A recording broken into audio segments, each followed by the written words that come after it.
man.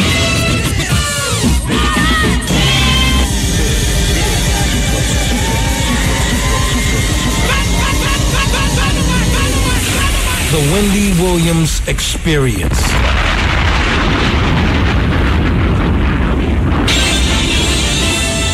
And now we're pleased to bring you our feature presentation.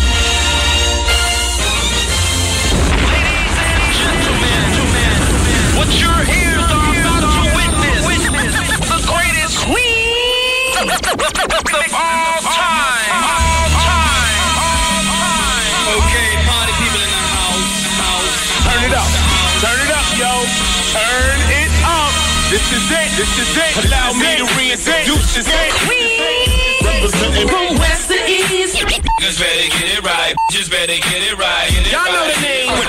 Wendy Williams. Been in this game for a while. I hate to brag. Ain't nobody Hey, this phenomenal. Like the queen. Right here. Who the brothers this with so much drama. From yo block to yo block, I heard of the number one female. Been doing this for years. every barbershop, beauty salon. Who the brothers this with so much Again and again. Wendy Williams. Bringing your name up. A lot of you haters scared to death. She at it again.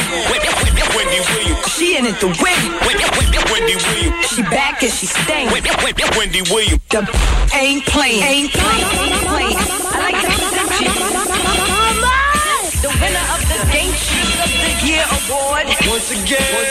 Introducing the queen.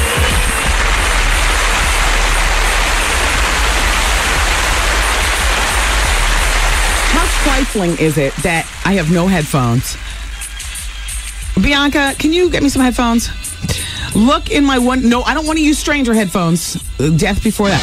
Look, my headphones are in the Wonder Woman bag with the Purell. Just bring the whole bag in. Thank you. It's the cutest handbag, but I got to tell you something. If I was 12, I'd carry it in the street. Otherwise, it's good for the studio. Okay, everybody, welcome to the show. And you keep it here, my friends. We are tuned up to the top notch today. Absolutely. My heart is so full. I'm so glad to be here with you people. During Advice Hour, we're going to talk about domestic violence. And I'm going to give you the warning signs that someone you know might be getting abused. Plus, we'll talk about that damn Michael Jackson, Jam Master Jay. We'll talk about Kanye West. And are you ready for this? Is Christopher Williams dead? Well, we're conducting our investigation. I'll file my report as the time goes on today. It is what it is, people. Welcome to another edition of the Wendy Williams Experience.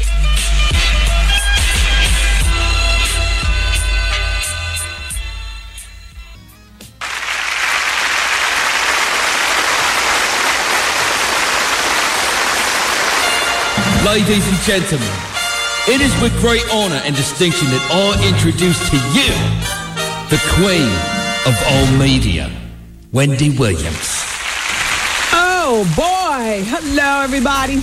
Welcome to the show. I am here with a full heart, an empty belly, and a big white smile on my face. Why those three things, you say? The full heart, because together with you, and you, and you, the Wendy Williams Experience helped raise about $100,000 yesterday for the American Red Cross during our 12-hour Wendy Williams Experience Disaster Relief Radiothon. And I want to thank you. I want you to also know that the pledges are still coming in. If you can believe, the pledges are still coming in. And can I tell you something else? A woman at the Lincoln Tunnel today, one of the toll, the money takers, she took my $6 and gave me a check for the American Red Cross to mail out. And so I'm like, wow. And then when I got to the radio station, they're telling me at the offices, the pledges are still coming in. You guys are insane. Don't you feel good? So see, that's why I'm here with a full heart. The empty belly has to do with, we had some of the world's finest food from Shawnee Caterer here. And all I ate yesterday was the dip. And I feel as though, even though the dip was fabulous, I saw chicken, all kinds of other stuff back there. I woke up so hungry this morning. I said, damn, why did I not eat more of that food? Why? So my stomach is empty. And my teeth are white. Well, because I went and got my 6-month polishing. Thank you.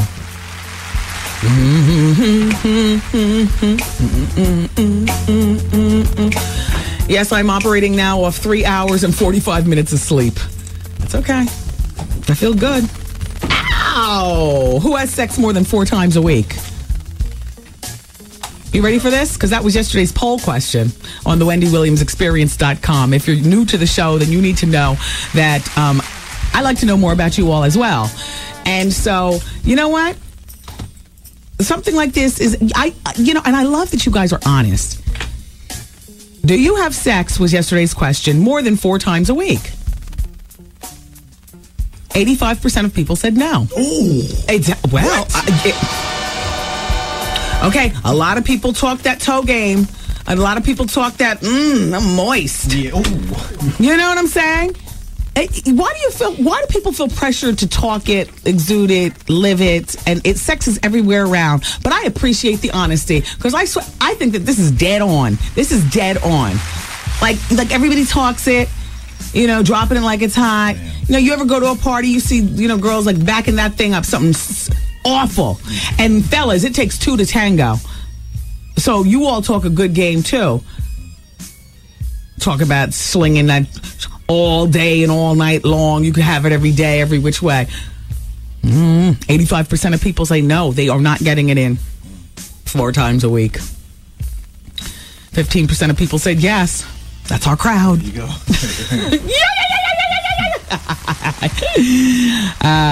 Well, here's the new question. Ladies? Uh-oh. Ladies. Uh-oh. Would you date a man shorter than you? Oh! And I'm not talking about a date because you've already sized him up and you realize this is a one-night stand, because we have vision. We can do that. Don't you categorize your men? I used to. When I was dating, this is he's good for this. He's good for this. He's good for practicing, my last name next to his. He's good for, bringing to the Grammy party at, wherever. He's good for, I got a party to host in Brooklyn, and I don't feel like driving my own car, and I want to be held down. So, he's good for, you know what I mean? Yeah. So, ladies, you can go to the website, thewendywilliamsexperience.com. Men, I don't usually leave you out, but this is specifically for the ladies. However, tomorrow we can flip it for the men. Men, You date a taller woman? Would you date a taller woman? And I don't mean tall because she puts on her heels. I mean, taller than you. And then she puts on her heels. Okay, so this just in from yesterday. Okay, Atlanta, USA, Georgia. Contemporary soul singer Christopher Williams died today in his Atlanta home after a brief illness. Now, this happens to be marked September 7th, but the word started going around about this yesterday. The cause of death is not known. He was known for his role in the movie New Jack City and hit single from the soundtrack Dreamin'. Williams released yada yada yada. He was only 38 years old. Arrangements have not been made public.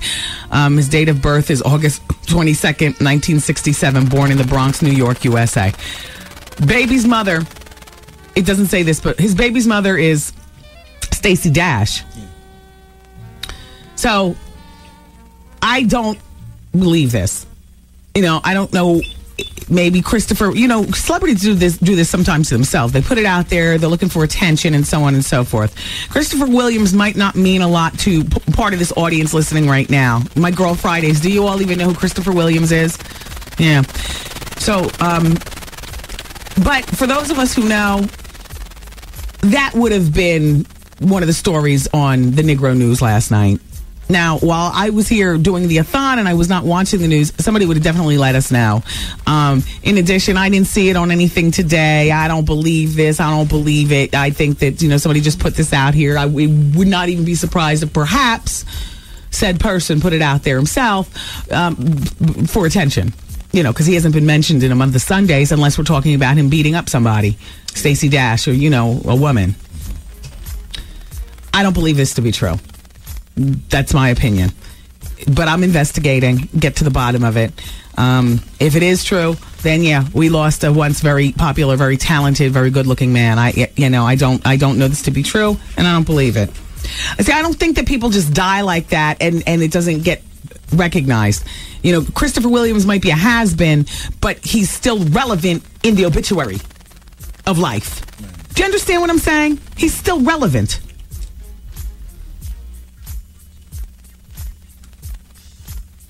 Jay-Z, I was saying yesterday, and you know what?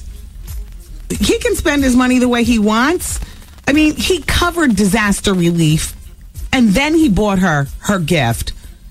He donated $1 million to the disaster relief, and then Beyonce's birthday came up, and so he bought her a ruby ring worth over $1 million and a matching watch worth $300,000 for her 24th birthday.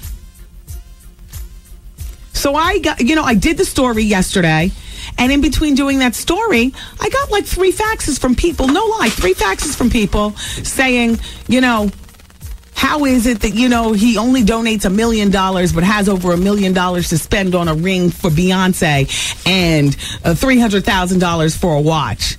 And then the person turned the gun on me too. And P.S. one of them did, one of the 3. And P.S. Wendy, we hear you raising money, but what are you actually giving? You know what I'm saying? You gave 12 hours a lot of time. No, I gave money too. Part of the, damn near $100,000 pledged. My little pittance is included with that too. But to whoever wrote that, what have you done? And people sit around waiting for the government to do stuff and whatnot. What have you done?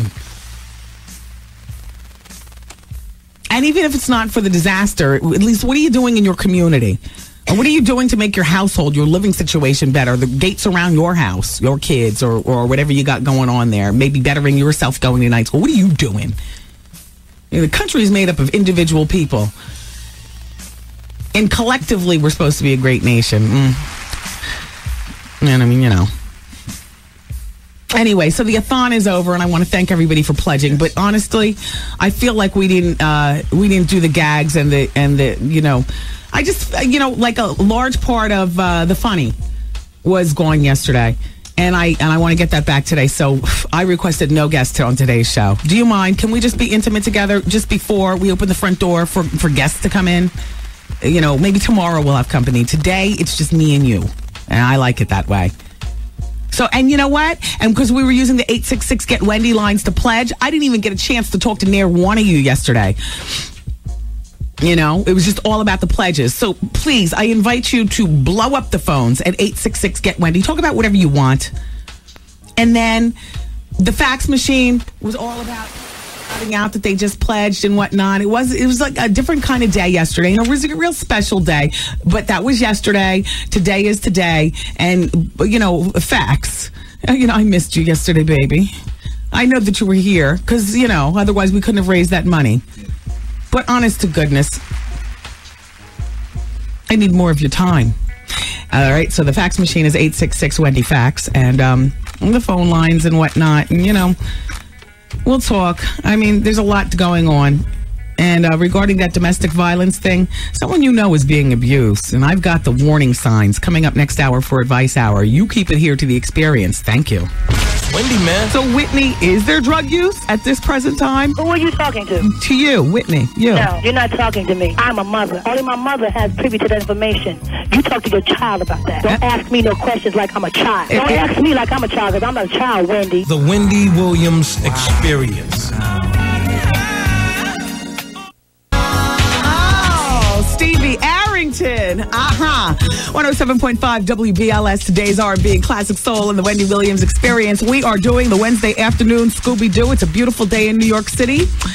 And I, for one, am glad to be here with you. Don't forget tonight, it's the Wendy Williams Comedy Experience. Calling all people with a funny bone. Calling all people with a funny bone. All roads lead to the Laugh Factory. Doors open up at 8 o'clock. Comedy starts about 9 o'clock. I don't have the telephone number, but you can go online to get the telephone number, laughfactory.com, and you can make reservations. Or you can try your luck and just show up at the door, and we usually have some seats left over, but I can tell you, the place fills up pretty fast. Shout out to Capone, the gangster of comedy, who truly showed his humanitarian side last night and still brought his funny bone. So we're around 11 o'clock. Capone showed up here at the studio and rode out with us until 2 o'clock in the morning. It might have been like midnight, a little after midnight. Thanks, Pone, for stopping by and keeping our spirits up and keeping us up. You know what I mean? But he saved his best material for the stage, as all comedians do. So check him out tonight because he is our main man over at the Laugh Factory. And shout out to Ken Black. Shout out to you too, Artie. Are you working on your stage presence tonight? I might just have to go on top of the head tonight. I might just mess with the crowd because I have nothing prepared. I'm still spent from last night. Do you have a little something to encourage you on your walk over? Yes, I do. Well, then that always helps. Okay. As long as you have, a little get right. Right. The jokes come after that. Yeah. I mean, right? Yeah, but maybe I could just pick on people in the audience and just Sure. Okay. Sure. All right, so Artie life for the party. But the thing about Art and the thing about me is that we both go on the stage in the beginning. So when we say show starts at 9 o'clock, sometimes it might be 9:15. But the point is that Art's the first person you see. I'm the second person you see. After that, Art disappears someplace in the club, and I sit off to the side of the stage and have my drinks and dip lower and lower into the banquette as the evening goes on. Before you know it, I'm on the table, slid down, Anyway, everybody, so the Laugh Factory tonight, it's the Wendy Williams Comedy Experience at the Laugh Factory, 42nd Street and 8th Avenue. Come one, come all in Times Square. Also, a reminder for you that the big football game. Oh, yes, I'm talking about the New York Urban League's 35th Annual Football Classic at Giants Stadium. Hampton University versus Morgan State. If you happen to be new to the New York tri-state area and you're looking for someplace to go, someplace to meet new people, dates, or just regular friends, go to this game. Now, it's in the middle of the day. If you have no friends here in the New York tri-state area, I encourage you to go by yourself. This is what you do. You bring some nice sunglasses so you don't have to get caught, peering at the crowd, sizing people up. Bring some sunglasses and enjoy yourself. If you're, a family, man or family woman, bring you and the kids. If you're single, get your all-girl crew. Or get your all-guy crew. This is a perfect place, what I'm trying to say, to meet and mingle and just chill out and feel no pressure of the nightlife because it's in the middle of the day. Saturday, September 24th. This game is big. 35 years they've been doing this at Giant Stadium. Folk for days. Plus, there's a spectacular halftime show with the band and the Brooklyn Steppers Marching Band. Can I tell you something? I don't care anything about football. And I'm telling you, from my perspective, I've always had a good time at this game. Always. I don't care about the football. It's the atmosphere. It's the atmosphere. Yeah. I'm telling you. So I'm going to give you the telephone number for tickets. It'll be Ticketmaster.com. Oh, you know what? Go to our website at WBLS.com. And guess what? Right now, if you're calling number 10 on the phones, I'm going to hook you up with a 4-pack of tickets. 4-pack. That's you and 3 of your people. 866-GET-WENDY. Call now, and good luck with the winning. In the meantime, what are we playing next, Goosey? Oh, yeah. George Benson. Got to be the worst nose job in the history of Splaboo nose jobs. However, he and Patti LaBelle were the pioneers in the game, which is why theirs look like they do. Yeah. It's been perfected as the years have gone by. Uh-oh, it's BLS! Don't come around here with that Wendy Williams. Get your facts straight up. Shut up! Experience.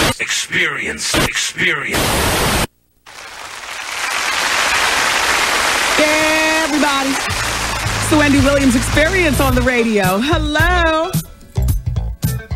Hey, Wendy, how you doing? I'm doing well. How you doing? I'm fine. You know what, Wendy? I appreciate and love the fact that yesterday you was doing the volunteer services for the Red Cross and everything. And I'm one of those people who want to get out there and help those people with my hands and feet. But being that I have MS, I can't. Yeah. Well, what city do you live? I live in Brooklyn. My name is Tanya. Because you know what? There's a lot of stuff going on. If you would like to talk about some disaster relief centers, I have 1-800 telephone numbers. Like, for instance, the Salvation Army, I know they're not just collecting money. They need manpower to help load trucks and stuff, and probably some organizational skills. If you have MS, maybe they need somebody who can sit down. Do you want me to give out that number toll free? Do you have it on your website? No, I don't. No, I don't. But if you hang up and at the end of my conversations with everybody, I'll come back. I'll give you the telephone numbers for a bunch of different places where you know, I'm sure that they're looking for manpower. Okay. Oh, okay, no problem. Okay, you hold. You hang up and I'll shout out. Okay. Then. Okay. Bye bye. And thank you, Wendy. Bye bye. You're welcome. Bye bye. Yeah. Hello. Hello. Hello. Hello, Wendy. Hi. Hey, this is RJ calling from Delaware. How are you? I'm all right, you? Good. That's good. I just want to let you know that class of 2006, we religiously turn on the radio at 2:08 as soon as we get out of school. Oh my gosh, isn't that great? Now, what is that? High school or college? High school. Oh, look at you, Miss Wendy. Still got it, Artie. All right. Miss Wendy, popular with the high school boys. Sure is. Thank you, and the girls too. And thank you very much. I appreciate that. What high school do you go to? Glasgow High School in Newark. Good. And so you listen on Power 99 in Philly. Yeah. And you know that my coworkers, the Hot Boys, will be doing parking lot donations right at the location of the radio station. You keep listening for more details, okay? Okay. If by chance you and any of your friends drive or you know, you have some old clothes that maybe you want to give to the victims, because you know, money is good, but you know, sometimes things are just as good. Yeah. I know you didn't call for the doom and gloom, but you know, I was thinking. Yeah. Thank you for understanding. Oh, and can I say something else? Go ahead. How about that letter that girl faxed you or whatever? Mm-hmm. What was really good with that? The fact that she said talking about what did you give or whatever. Yeah. Well, you know, she was screaming at me. Yeah. She was screaming at me. She was screaming at Jay-Z. I mean, you know. People also said that Oprah didn't give enough. Oprah gave $1 million. And, okay, but what else did they want from her? Yeah. Well, you know, yeah. All right. Well, thank you for calling, young man. Thank you, Wendy. Bye-bye. Bye. Hello. Hi, it's Wendy. Hi, Wendy. This is Vicky from Brooklyn. Hey, Vicky. What's going on? Well, you know. Wendy, is it true I heard Flex got bounced from one-on-one? Yeah. Flex Alexander.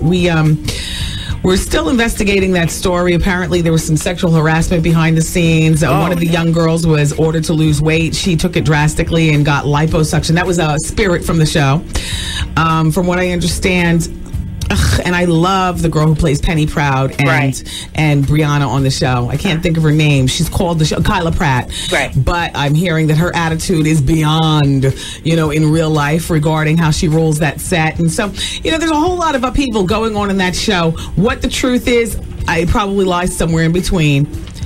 Oh, that is so sad. I mean, I like that guy. I mean, I thought he was very talented.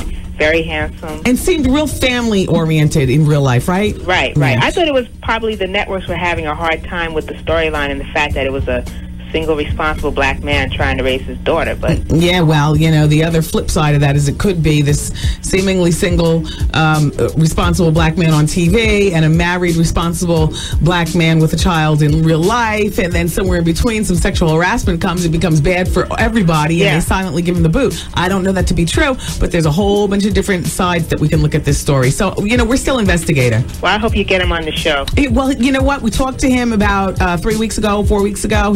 His wife Shanice was here in the studio, and so I knew that we have an in-studio talk with him coming up because the new season's about to start. So it's just a matter of you know, when we get him here. Okay. Yeah. Great. Take care. You too. Bye-bye. Hello. Hi. It's Wendy. Hi, Wendy. Hi. All right. I have a question. Okay. I have 2 kids. I have a 2-year-old son and a 5-month-old daughter. Mm-hmm. And they're by 2 different people. Okay. I broke up with my son's father when I was pregnant because he was like very abusive, and I didn't find this out.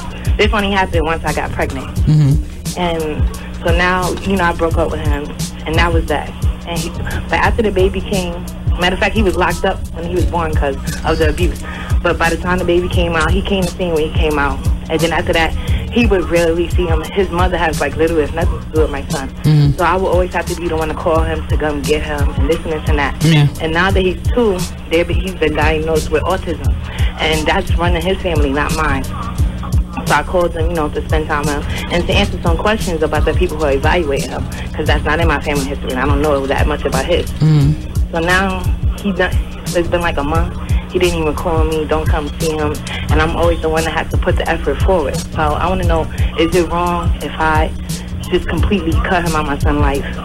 Would that be wrong and not my decision? Somewhere down the road, that is wrong. But my knee-jerk reaction is, you know what? You can't sit back and wait for him to step up to the plate. Yeah. He apparently is no good from the time you were pregnant. He physically abused you. Yeah. So as opposed to sitting around and waiting for his family to teach you about autism and stuff, if I were you, I'd go online and read and do as much as possible. No, I do that. No, I do that. My question, no, it's not about that. Yeah, you know what? Does he send you money? Nothing. And I've never used that as a factor. Even though he sends me nothing, I don't complain about it. My main concern is you spend time with him. Listen. I'll be honest with you. These people out here talk about it takes a man to raise a boy to a man, and children need both their parents and all like that. Yeah. I take one great parent over one good one and a jacked up one who lies to me any day. Yeah. Between me and you, I have no problem with the thought of cutting a father out of a child's life if that father is not fit to be a father. That's exactly. That's between me and you. Yeah, I know. I grew up with my father in the house, but I see it for what it is, and I do not live with rose-colored glasses. Yeah, exactly. I'm tired. He's 2 years old now, and I'm tired. I have no problem with the thought of cutting a man out of a his stepfather's life. very much involved with him, and he's there's a stepfather. Oh, please! Yeah. And there's another man to step in, please. Yeah, please.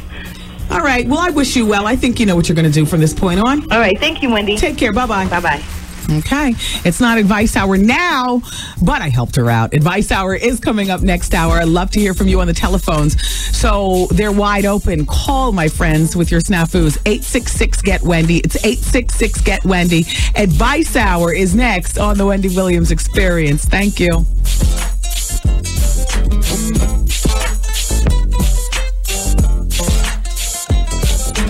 Wendy, man. Michelle? Yeah. You're just having casual sex with him. Right. There is no engagement. No.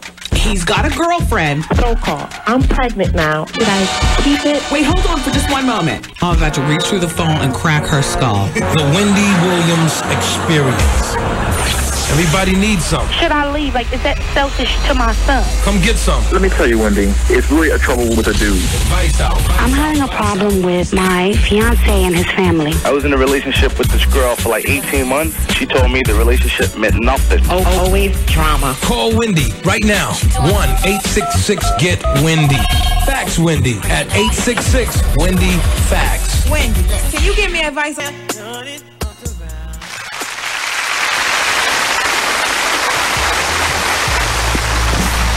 All right, everybody.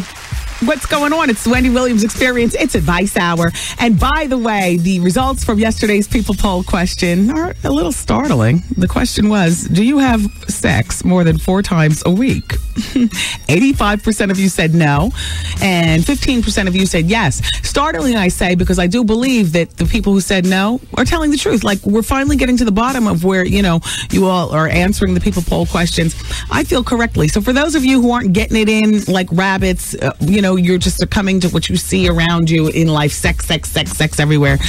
Don't believe everything you hear. Not everybody's getting it in that way. 15% of people said yes. 85% of people said no.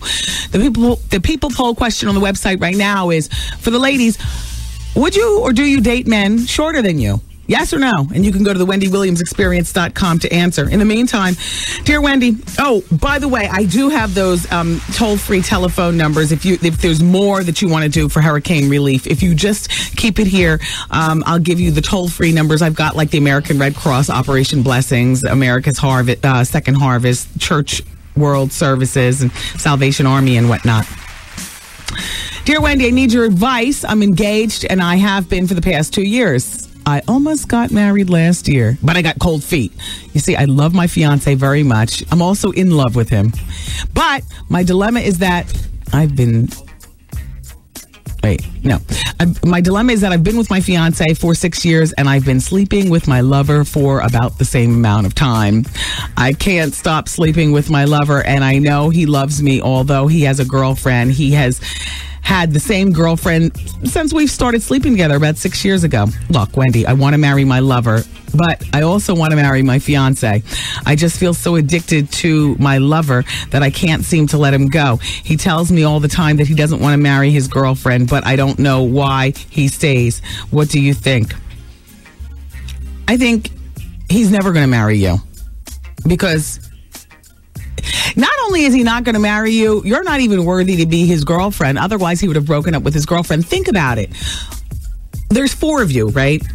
You've been with your fiance for about 6 years, and you've been with your lover for about the same amount of time. He's been with his girlfriend for about 6 years, and he's been with you as his lover for the same amount of time. If you really dug him the way you do, then you would have let go of your boyfriend, because now he's your fiance, but back then he was your boyfriend. You would have let him go, showing your new lover, look, damn, I made this mistake of sleeping with you just one damn time. But you know what? I want you for myself. I'm going to get rid of my boyfriend. I don't make it a habit of cheating, but I'm going to get rid of my boyfriend of, 6 months or whatever. He was brand new back then. I want to be with you. Can you please get rid of your girlfriend of 6 months? That's a new relationship too. Let's be together. Let's make this right. We are, incredible together. Neither one of you did that. I don't know if either one of you suggested it. This is a wash. Forever lovers is probably all you're destined to be. He might not want to marry his girlfriend, but he doesn't want you either. You know why? Because you are a deceptive, crafty woman, and men are scared of that. You are a good liar. You know why? Because you've been cheating on your boyfriend / fiance for 6 years. You've managed to bust that off, lie, talk about I love you, I love you, I love you. You even accepted an engagement ring. You're too good of a liar. He's not going to marry you. And furthermore, when your fiance finds out about, he's not going to marry you either. So therefore, you're about to be single all over again if you don't get control of yourself and get rid of the lover immediately.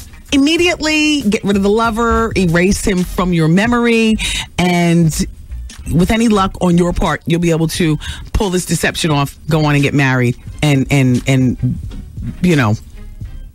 honestly love your fiance, since you honestly said you love him anyway, and you honestly want to marry him, but you also want to marry your lover. You can't have it both ways. Not when it comes to the marriage game. Your lover's not going to marry you. You were sorely mistaken if you think that he loves you like that. You are kidding yourself, woman. Your lover sees you as convenient, and well, he already knows you. But that's it.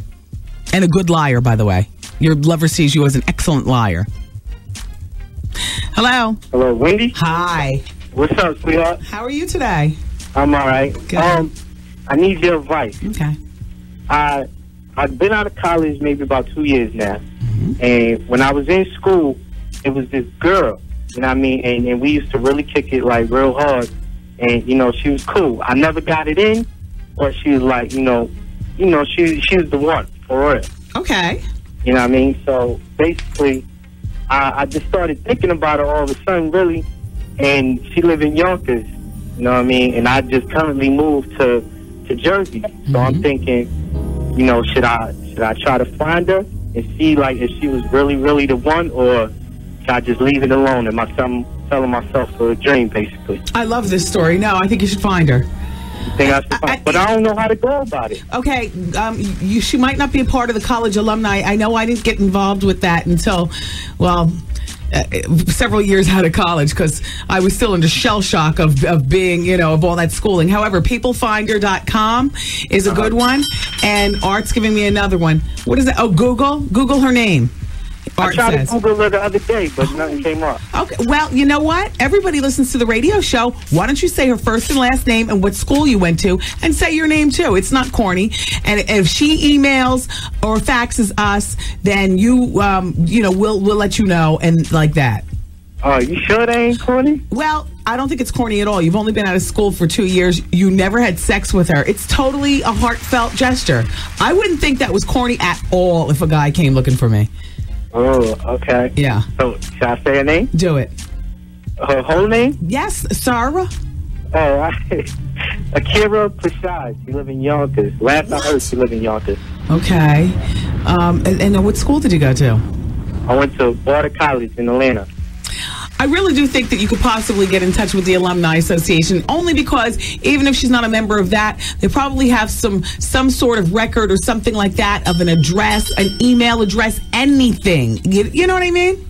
Yeah. Anything. So I would start with the college and then maybe try to go to like peoplefinder.com, find out what's all going on there. All right. I wish you well. What a gesture. Yeah, I know. She might be the one. I don't know. I got to see what's up. Wow. Well, hopefully she's still single. Yeah, I hope so. Yeah. All right. Take care. Thanks, Wendy. Bye-bye. They make it look so easy on the TV commercials. You find somebody, you think about him in the morning and you're having dinner by night. Hello? Hello. Hi. Hi. This is Wendy speaking. Who is this? Hey, Wendy. How you doing? Good. My name is Dave. Hey, Dave. What's going on with you? Hey, Wendy. My God, I need your advice. Okay. I met this young lady online. Mm-hmm. We've been seeing each other for like 2 months. Mm-hmm. And I've been putting the sex thing on hold for a while. Okay. And we decided to have sex. Uh-oh. Yeah. It was at her place. I came to her place. When in the middle of sex, her mother came in to the apartment. I didn't know she was there. It was like a room, and there's another room off that room. Would that be called living room, and then the bedroom off to the living room? Bedroom, and then another bedroom. Okay. But she said it was her apartment. Ooh. So we in her bedroom having sex, and next you know, her mother come out the other room in this negligee. I mean, her mother looked younger than her. I mean, she was bad, Wendy. So yeah, she got into it with us. Like, it took me off. It took me by surprise big time. So her mother got into it with us. Okay. And I let it happen. We continued to do it. Next you know, her aunt came out the same room. I don't believe you. I think you're lying about this. I swear to you, Wendy, this happened yesterday. Oh, God. This happened yesterday. I'm not even from here. I'm from Atlantic City originally, and I was up here. We love crazy stories on this show, and goodness knows if we haven't heard them, we've executed them ourselves because we have lived. Wendy. However, even Art is sucking his teeth. You are not even impressing Art. He is sitting in the back of the studio. I'm nervous, Wendy. I'm telling you. I hope this is not on air. What are you nervous about? Of course it's on the air. No, because I don't want her to hear it. Whatever. Okay. Well, so this is done. So where are we going with this conversation? No, I'm in love with her aunt. Okay. Well, you don't owe her any... I mean, she's not your girlfriend, right? No, she's not my girlfriend. You met her online how long ago? Yeah, like 2 months ago. Oh, wait, you said you've been dating for 2 months. No, I met her online from 2 months ago. And we started. You owe her nothing. Nothing. I hate to say it, but, you just let it go? You owe her nothing. I mean, if you want to pursue the aunt, fine. Didn't you have sex? You just said you had sex with her, the aunt, and the mother. Yeah, same time. So ain't no good going to come out of the relationship with her aunt. You must realize that. So all the aunt is good for is a few more rolls in the hay. There is no way you're going to be able to have a reasonable relationship with any of those 3 women because you've shared all of them at one time. Now, I have a question for you. Yes. And Artie, you can get in on this after I finish, but perhaps this is your question too, because sometimes we share the same brain. Mm-hmm. While you're getting it on with one of the ladies, are the other 2 doing each other? No, well, the mother pulled out though. She's messing with her own daughter, which I guess is the regular thing with them because it looks so comfortable between them. Okay, so, I totally don't believe you. Is this her stepdaughter or her real daughter? No, it's a real daughter. Okay, was the mother at any point putting her physical lips on her real daughter? No. She wasn't putting her, she just had to and she's playing with that while she was playing with me. No, this is not me. This is serious. Okay, what was the aunt doing to the 2 ladies? No, the aunt didn't even get involved yet. She was over there sitting in the chair, fingering herself, playing with herself. Oh. And then she got into it later. Oh. Okay, she didn't even get it immediately. Her mother did, and her aunt didn't. Okay, so... So how did this evening end? Because what happens? Everybody's already, gotten their, Well, she claimed that her father was coming home. Her father was going to be home, and like from work or something. She said her father was going to be home from work. Her mother had to leave, so her mother got up and left. Like after I guess she got herself off, she just got up and left. Her aunt stayed there, and her aunt and the daughter, we continued to have sex, and then next you know, the aunt left right after that. Okay, and then what was the awkwardness between you and the daughter? She's like, she was just like, well, are you all right with this? And, I'm sorry that I exposed you to this. She's just trying to explain herself, but me being the man. Can I make a suggestion to you overall? Yes. If, in fact, that this is true, you need to leave all three of them alone. I'm going to tell you why. You're dealing with a sick woman who you met through the internet. Now, that doesn't make her sick alone. What makes her sick is that she's engaging in sex with her mother and her aunt. Right. That's number one. Number two, you're dealing with a sick aunt who engages in sex with her sister and her niece. Right. Number three, you're dealing with a married woman, that would be the mother, right, who is having sex with you behind the father's back. Right. You are either going to catch a hot pan of grits over your head at some point or another from one of these sick okay? Or the father's going to come home and shoot you. If I were you, and this is true, I would leave all three of them alone. I would not respond to any more of this girl's email. I hope you enjoyed the sensation. Don't cause trouble for yourself, son. Let it go. Because this is about to blow. Art? Yeah, it's trouble. Art, as freaky as he is, Art? Yeah, I was going to actually talk to you behind the scenes, but no, I'm falling back. No, we need to fall back, and we're going to fall back from you because some of this is coming through the phones. I hear you. All right, thanks, Wendy. You're welcome. All right, what kind of time do I have left on the break? You got about 45 seconds. Okay. The American Red Cross, you can call 800-HELPNOW. Salvation Army, another great place to volunteer. If it's not goods and money that you have, perhaps your time, they need volunteers at the Salvation Army. Here's the toll-free number. Hurricane Katrina Disaster Relief. You all are asking. You're so good. It's 800-SAL-ARMY. SALARMY.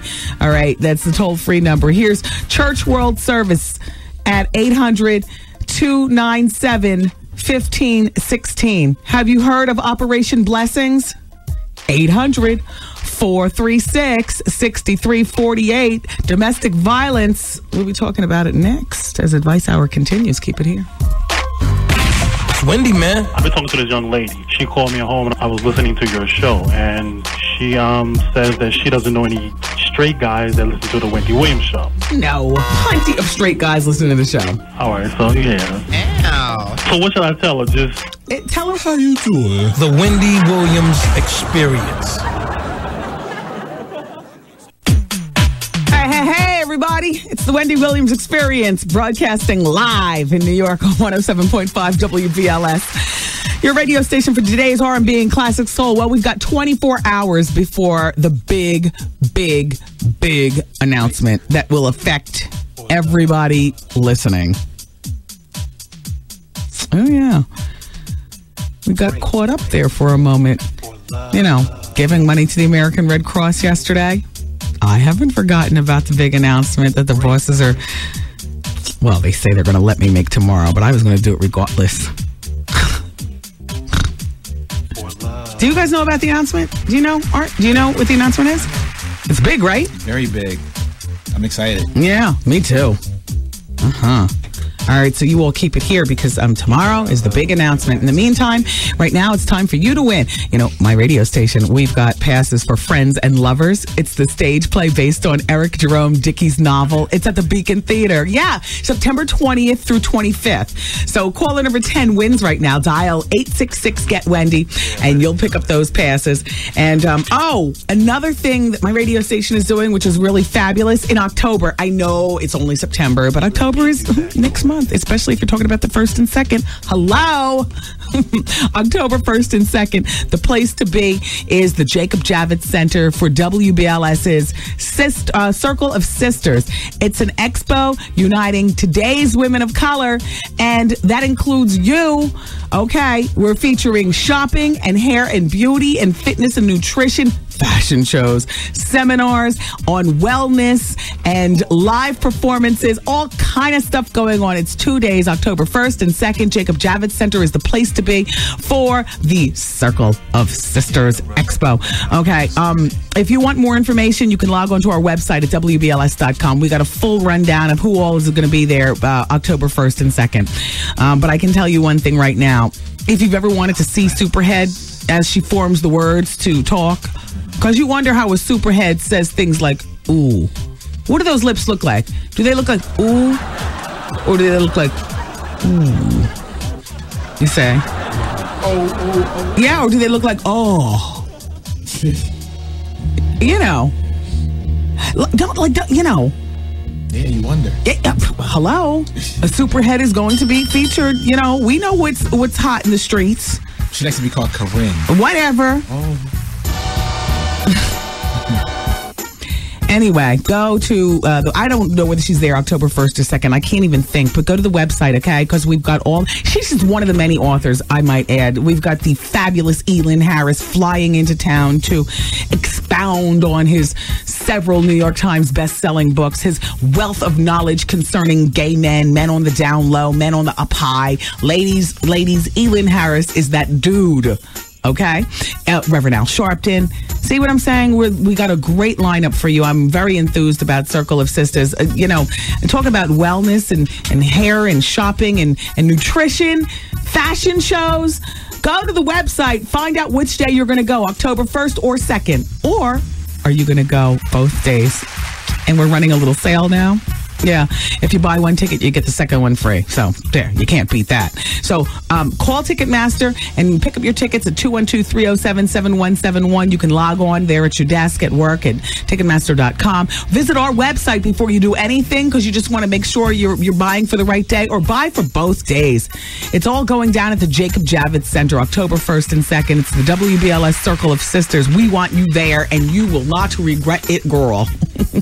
All right, so we're going to continue with Advice Hour. Now, you know, WBLS, another thing that we get behind is saying no to domestic violence. We got the purple bands, like the Lance Armstrong is yellow. Well, the domestic violence one is purple. I don't wear the band, but I hate it in my heart. You know, so therefore, we're talking about it again on Advice Hour. And, you know, I'm sorry, but we are. A lot of women out there getting beat up. Do you know that some of those women are our very friends? Do you know that they're so embarrassed by it that they're not going to tell you? They're going to make a million excuses, though they tripped over the ottoman again or whatever. Well, I've got this list. 9 warning signs that someone you know is being abused. So, we're going to go over this list with a fine-tooth comb in the next segment of Advice Hour. And then I'm going to give the National Domestic Violence Hotline number in case you happen to be one of those women getting beat down, too embarrassed. All right, we'll hook you up with some telephone numbers, okay? Get yourself some help, girl. All right, it's the Wendy Williams Experience right here on 107.5 WBLS. Take your time. All righty, everybody. It's the Wendy Williams Experience radio program. We've got no guests coming in during the Hour of Truth, which is next hour.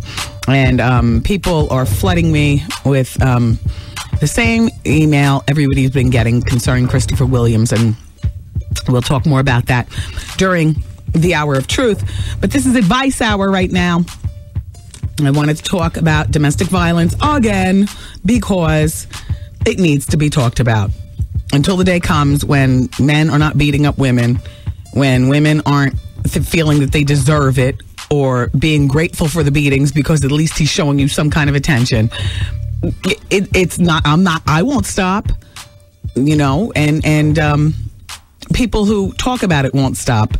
I know one of my favorite magazines, Marie Claire magazine, this is their second year doing their It's Time to Talk Day. Now, I don't exactly know what that's made up of. I know I participated last year. That I was along with Jennifer Lopez's sister, Linda Lopez, and my girl Allison Stewart, who used to have the huge hair on MTV. Now I believe she's on MSNBC or something like that. Hey, Allison. She also loves The Experience, by the way. And, you know, a smattering of other women who we all know through media. And I was honored when Marie Claire asked me to be a part of it. And we all, you know, did a photo shoot and we gave a statement about domestic violence. I forgot what I said, but, you know, something to the effect of it needs to stop or something. But I know that, thank you, Marie Claire, for doing it. And I know that you can go to this website right here that they give you for more details in their magazine. It's loveisnotabuse.com/it's time to talk. So, or you can go to marieclaire.com and find out more information about, what they're doing. In the meantime, they got a great article in the October issue of the magazine, which I read all the time anyway, but specifically I read this issue looking to see if they had interesting stats and things like that. Now, there's a rep. Excuse me. I'm sorry about that. Listen to this quote. Pregnant women are more likely to die from homicide by domestic violence than any other cause of death. So, let's talk about the warning signs, because ladies, it might not be you, but it could be somebody that you're close with and they're embarrassed, and so they've never talked to you about it, or you believe what they say concerning, why it is that their front tooth is chipped, or why it is that they pile the makeup on so heavily. There's good makeup out there these days. You don't necessarily see black and blue marks. Why it is that, their pinky finger is broken or whatnot, So Marie Claire is giving 9 warning signs that someone could be getting physically abused. They say, number 1, your friend's partner acts controlling and puts her down in front of others. Number 2, he's extremely jealous of any attention she gets. Number 3, she gets quiet when he's around and seems afraid of making him angry. Number 4, she's become increasingly isolated and is seeing less and less of her family and friends. Number 5, she cancels plans at the last minute.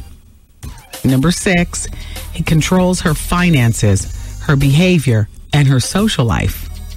Number 7, you see him violently lose his temper, striking and breaking objects. Number 8, she often has unexplained injuries, or explanations she offers don't quite add up. And the number 9 reason that someone could be getting physically abused is she mentions his violent behavior and laughs it off. Now, for you, the friend not being abused, here's what Marie Claire magazine is saying you can do. You can gently ask her about her situation. Just knowing that you care could break through her isolation. Here's another thing that they suggest you can do. Listen to her without judging her. Or you can tell her that abuse is not her fault. They've got 2 more things that you can do. Emphasize that when she wants help, it's available. And so are you. And of course, with that help, you've got to come with a telephone number. And this is the final way that they say you can help. Give her the telephone number to the National Domestic Violence Hotline. Through this one national number, they have fan-out organizations locally that can help your friend, or if it's you, help you, okay? But it starts with one phone call, and I've got the number. Are you ready to take this down? All right. It's 800-799-SAFE. 800-799-SAFE, and that's the telephone number to the National Domestic Violence Hotline. 800-799-SAFE. Okay? All right. Good luck. All right. Well, I just got the sign flashed. I only have a minute and 30 seconds on this break, so there's no point in getting into a letter. But I will say thank you to you again for helping the Wendy Williams Experience Radiothon be a resounding success. You all pledged right next to $100,000 of your money yesterday during our 12-hour radio.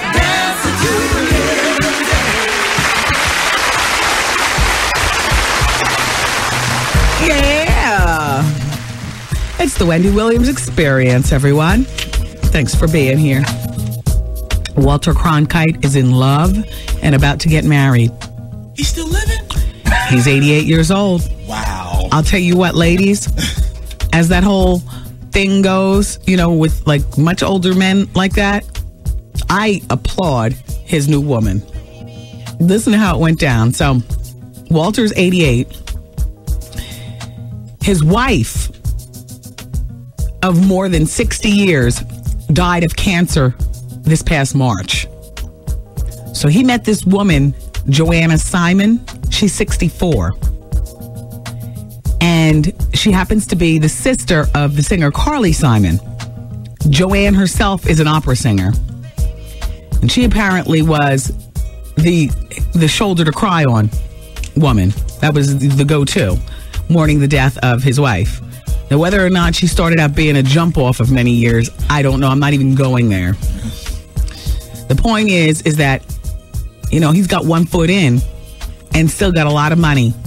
And at 64, these days, 64 is the new 54. This is still a young woman, especially when you talk about the ability to have money and, get the best, medical care and nutrition and whatnot. Should be around for a while. And they say Walter Cronkite has never been happier. They dated about 2 months, and then he popped the question. That's it. 2 months. Will you marry me? Apparently, they were up in Martha's Vineyard this past summer. Oh, the summer hasn't passed yet, huh? Damn. It's so weird. It feels like it's over, right? You leave the house, you got to bring a jacket, because if you're going to be out after 8 o'clock at night, the temperature is going to be dipping to 60-something. Summer's over. But anyway, they were in Martha's Vineyard over the summer. He has a luxurious yacht that he keeps up there, and they were just doing it, Congratulations to her. It's a big ticket score. See? But it's not for love, though, is it? It's probably for companionship. Companionship, sure. Yeah. I mean, what are you going to do with that? I mean, he drops trowel. It's more like, You know what I mean? Yeah, right. And I'm sure she still wants to get it in. Pretty good looking woman. She looks better than Camilla Parker Bowles. And she's not as old as Camilla Parker Bowles. How old is Bowles? Not 64. No. Yeah. Mm-hmm. She's taller than him, too. See, short is fine when he's an old coot. Old coot with a lot of money.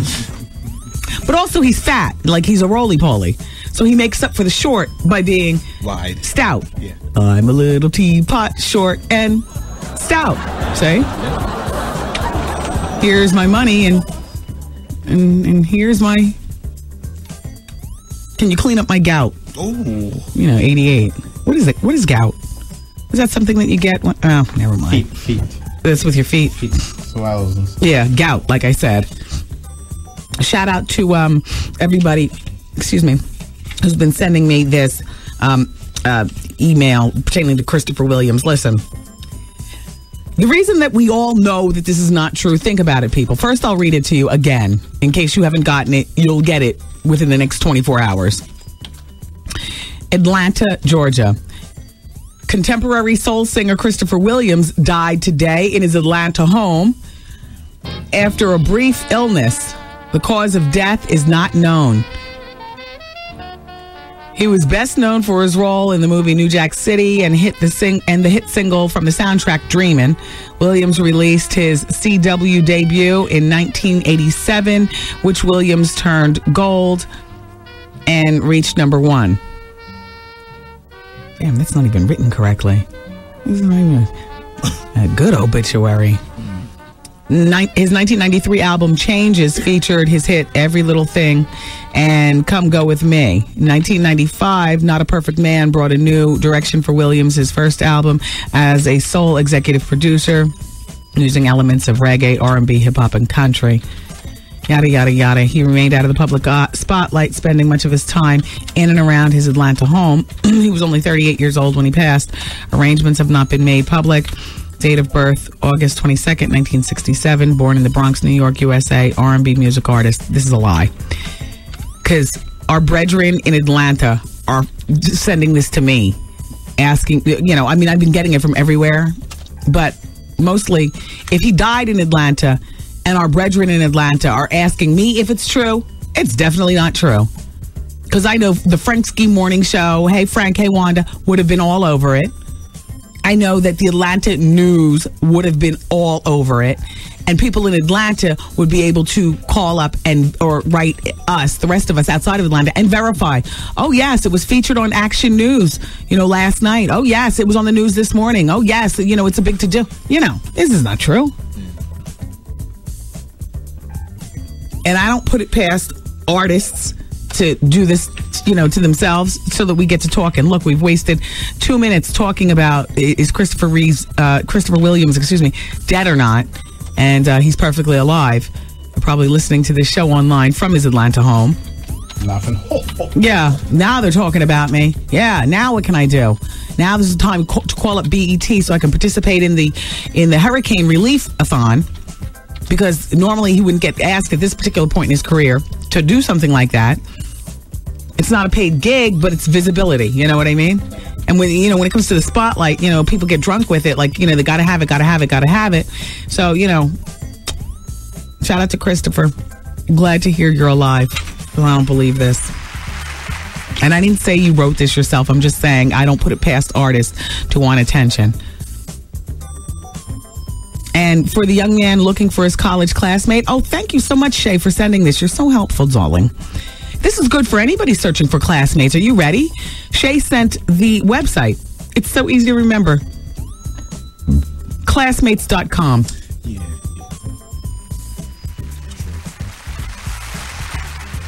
Look up somebody for me, Art. Let's see how this works. Okay. You gotta give me a name. Classmates.com. Go to classmates.com and look up a girl that I liked a lot. We were great friends. We performed Rapper's Delight at one of our student variety talent shows. Me and Barry Rubin. BARIRUBEN. And her twin sister's name is Betsy Rubin. But it was Barry and I who performed Rapper's Delight. And I would love to call her and find out what she's doing. BARI. BARIRUBEN. Find out what she's doing. She's probably married at this particular point. We were very close, all through, like the 12 years. I remember she was the first person that I ever actually knew who got plastic surgery, but I never really thought of it as a big deal. She was like 13. This is before her bat mitzvah. She wanted to have a nice presentation there, and she got a nose job. It was like no big deal. Then Betsy got a nose job. Everybody, got nose jobs, ears pinned back. It wasn't a big deal where I went to school, Ocean Township High School in Ocean Township, New Jersey. Do you actually see her name? No. I was trying to find out what it was, high school or college you went to school with. Oh, no, this is high school. And so we got on stage, and we do the hip to hop, the hip hop. And my parents went to Atlantic City that night. They didn't realize I was plotting on doing a big party. It was a 4-kegger.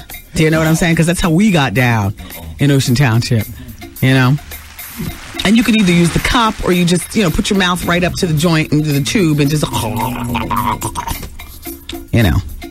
Budweiser. We used to call it pissy beer, Because you get pissy drunk. And that damn Tommy Janarone, he rode his moped through our house and then gunned the motor on the front lawn and dug up the grass. And my parents called to see how we were doing. My little brother answered the telephone. He was just in awe of his big sister. Oh, how cool is she? In the meantime, I wasn't cool. But I thought by performing it at, student variety and then having announced on the stage, the parties at my house afterwards, I was trying to be cool, trying to fit in. Boy, I was popular. Every popular kid you could possibly name was there. It was the party to be in. And people came from all around. Long Branch, all my Ocean Township people were there. Neptune and whatnot. My life kind of changed after that. Like I could have, picked and chosen like a variety of social things to do. But you got to be true to who you are. I'm like a kind of like a social misfit in that way. And I found that I didn't seize the opportunity that much. I didn't struggle to fit in. I just wanted to see what that was like, I guess. And I had a moment with it. It was like the United Nations at the house. Black, white, everybody was there. And it was great. But I tell you what, it's too much drama being that damn sneaky. I had to monitor who was lighting up weed in the house. And then, the beer, the kegs that got all messy in the kitchen, they're all soppy on the floor. I had my little brother picking up the telephone. I asked him not to pick up any telephones or anything like that. My parents, he runs through the house looking for me. He leaves the phone sitting, on the counter, and they're hearing all this noise going on in the background and stuff. People smoking cigarettes in the house and weed, riding mopeds through. The cops showed up, finally kicked everybody out. We didn't get in trouble or anything like that, but, I don't remember whether it was the trust issue or what after that, but they didn't have to worry about trusting me or not because I had it.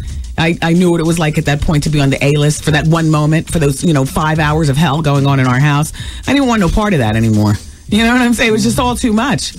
I'd rather go to your party at your house while your parents aren't there, though, and smoke my weed and take it to the head with the beer. Is that your little brother, Tommy? Yeah, my little brother, Tommy. Oh, yeah. He was giving us some stories. Yeah, oh, yeah. He's still doing it. Yeah. He's crazy. We were crazy, but for that brief moment, I was so cool. I was so cool. Ugh, so cool. I don't like being that cool. I don't like being that cool. No. Cool is a headache. Because as soon as they peep your card, what? Yeah. It's just better to be middle of the road. Yeah. You know the cool kids, but you're not necessarily in. No pressure. You know the geeks, the burnouts, the motorheads, but you're not in with anything. You're just like an island. Yeah. When you're young, you look at that as being like some sort of outcast, like you got to fit in with somebody. But to me, as I've gotten older, I love being the outcast. I don't fit into any particular group, not even now, and I love it. I love it. You do kind of fit into a group, though. Now, what group do I fit into? Eccentric stars. You're a celebrity, but you're one of the eccentric ones. Oh, I don't believe so. What are you saying? Michael Jackson is eccentric. Michael Jackson's crazy. Yeah, he is crazy. You're right. I don't consider that fitting into anything, Art. Who do I call up? Who's on my BlackBerry? I mean, really. Right. What's your friend's name? Your best friend? Lisa? Yeah. She called me last night. She rang the phone during the a-thon saying, I'm getting ready to go to bed. I knew you're raising money. I'm so proud of you. But how long have I known Lisa? Our mothers gave birth a month apart from each other. They met their husbands on the beach in Atlantic City. We were destined to be best friends. That's not somebody I had to cool up to meet. If anything, it's somebody all I had to do was be myself, and we're friends for, all of our lives. Every card she sends me practically is, I love she does the Lucy and Ethel theme, because when we get together, we're a mess. Don't send us driving someplace. We're definitely going to get lost and laugh about it. Yeah. What? And that sister of hers? Oh, Yvette Feinberg. Hi, Yvette. Yeah, but, I mean, she understands the whole misfit thing, but I just, I'm not. Have you found Barry? I ain't got my credit card to be paying $50 for 3 What? months. You gotta pay for that. You gotta become a member for like 3 months. Barry, you're not worth it. I mean, if you're within the sound of my voice, call at the radio. I would love to get together and have lunch with you. Find out how life is doing. You didn't show up at the class reunion. I was really looking forward to seeing you those years ago. I'm not going anymore. I'm so over. Really? Please, I'm over it. Ocean Township. Anyway, I'm over it. It's Wendy, man. You never met me. You don't know me. You ain't been in my house. You don't live with me. You don't sleep with me. You don't do shit with me, but talk about me. Why can't you say? That's all, baby girl. That's all I'm asking you is why can't the you say? The Wendy Williams Experience. 107.5 WVLS, today's R&B and classic soul. It's the Wendy Williams Experience, everybody, for your Wednesday afternoon, and a beautiful, beautiful day it is. Woo! I got my Caesar salad. I got extra everything. Do you like Caesar salad? I just don't like it when they tell me that it's mixed with the raw egg. There's something about the raw egg I just can't get with. However, I like my Caesar salad with extra onions. I know they don't come with onions. I make it up in my head, and they send it over. I love the anchovies. The bigger, the better. And extra thick, creamy dressing. Fat thoughts. Like, some things never change. I just could never do those little girl vinaigrette on the side, light. No. This salad, first of all, is huge. Second of all, this is my whole calorie intake for the whole day. This is easily a 1,000 calorie salad.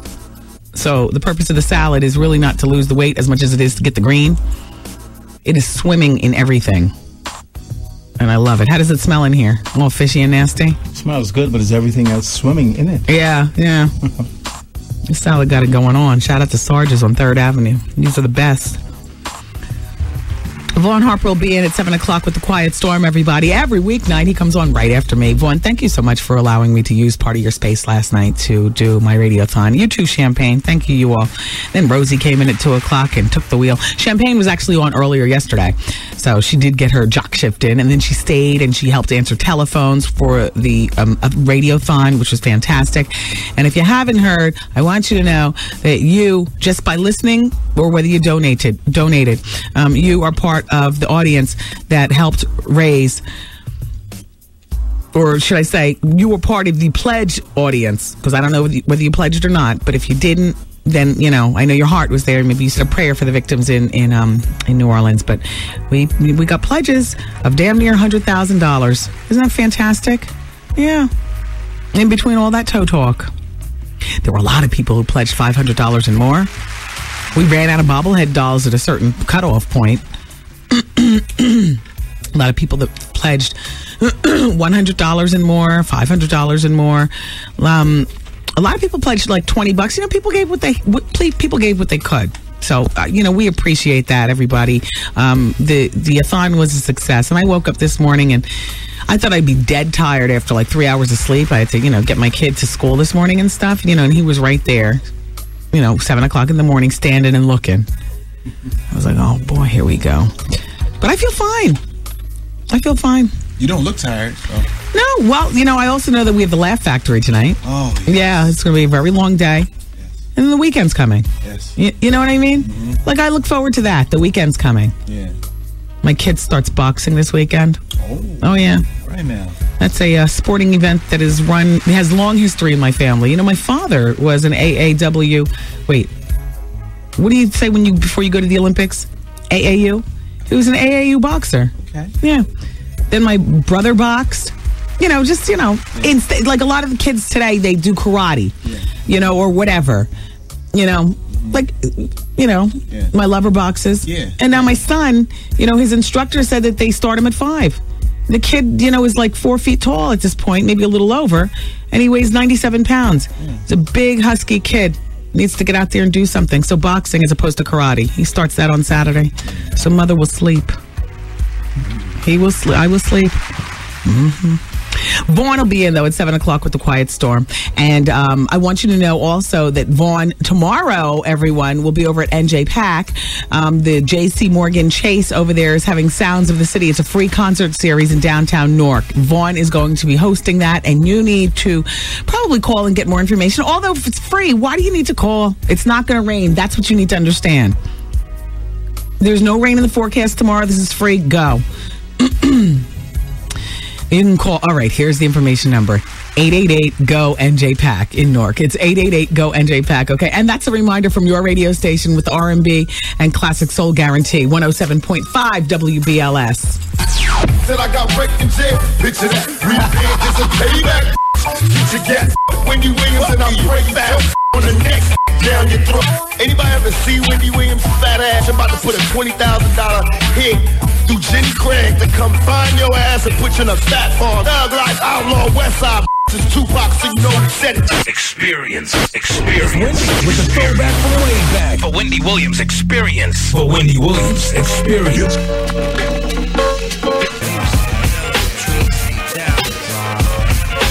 What up, y'all? This Warren G representing 213. Hey. Homegirl, Wendy Williams. Yo, what up? This is Nate Dogg from the infamous 213. Checking out my girl, the funniest lady in the damn world, Wendy Williams.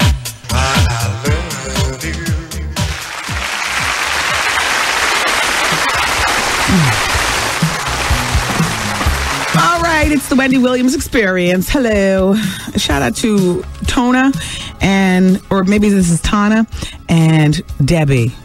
Thank you so much. They rode out with us until the very end of the radiothon yesterday. Thank you so much. It's mom and daughter listening together. Thank you. Well, I got something on Christopher Williams, and it's regarding his family actually waiting for word. Okay, so can we just close this out? This is done? Okay, all right, good. All right, moving on. Do you watch any of that skating stuff or that dancing stuff on TV? Dancing with the Stars, Skating with the Stars, all that? You watch that, Goose? You are so gay. Like, how you doing? Oh, when I'm surfing the web. Well, surfing the web. Well, apparently, Scott Hamilton, the Olympic gold medalist, is going to be hosting a show for Fox called Skating with Celebrities. They're going to do 6 personalities and 6 professional figure skaters. So there's going to be a whole lot of falling going on, a whole bunch of crap happening. Dave Coulier from Full House. We already saw him in Surreal Life. Todd Bridges. I'm still not, Christy Swanson. Okay. Growing Pains, Playboy. No. Debbie Gibson. No. Jillian Barberie. Hey. She always brings the party. And the last person is probably by the way, and the professional skaters are going to include Nancy Kerrigan, Ty Babylonia, and Kurt Browning. I got to tell you something. Bruce Jenner's a part of this. The way he's transformed from a man to a woman is sick. I mean, his plastic surgery is sick. He's got all the features of a woman. I enjoy looking at him. See, I'll watch this show just because I enjoy looking at the various positions, from a side angle, forward angle, up, down, just amazed at how a man could have looked so masculine and handsome back in the day and gotten the plastic surgery and looked so feminine. And if that Mickey Rourke gets one more thing done to his face, because I swear he's got the femme look also. But Bruce Jenner, how embarrassing. And his kid is on Filthy Rich Cattle Drive. Your father looks like your mother. Is what I want to scream at the TV, but she can't hear me.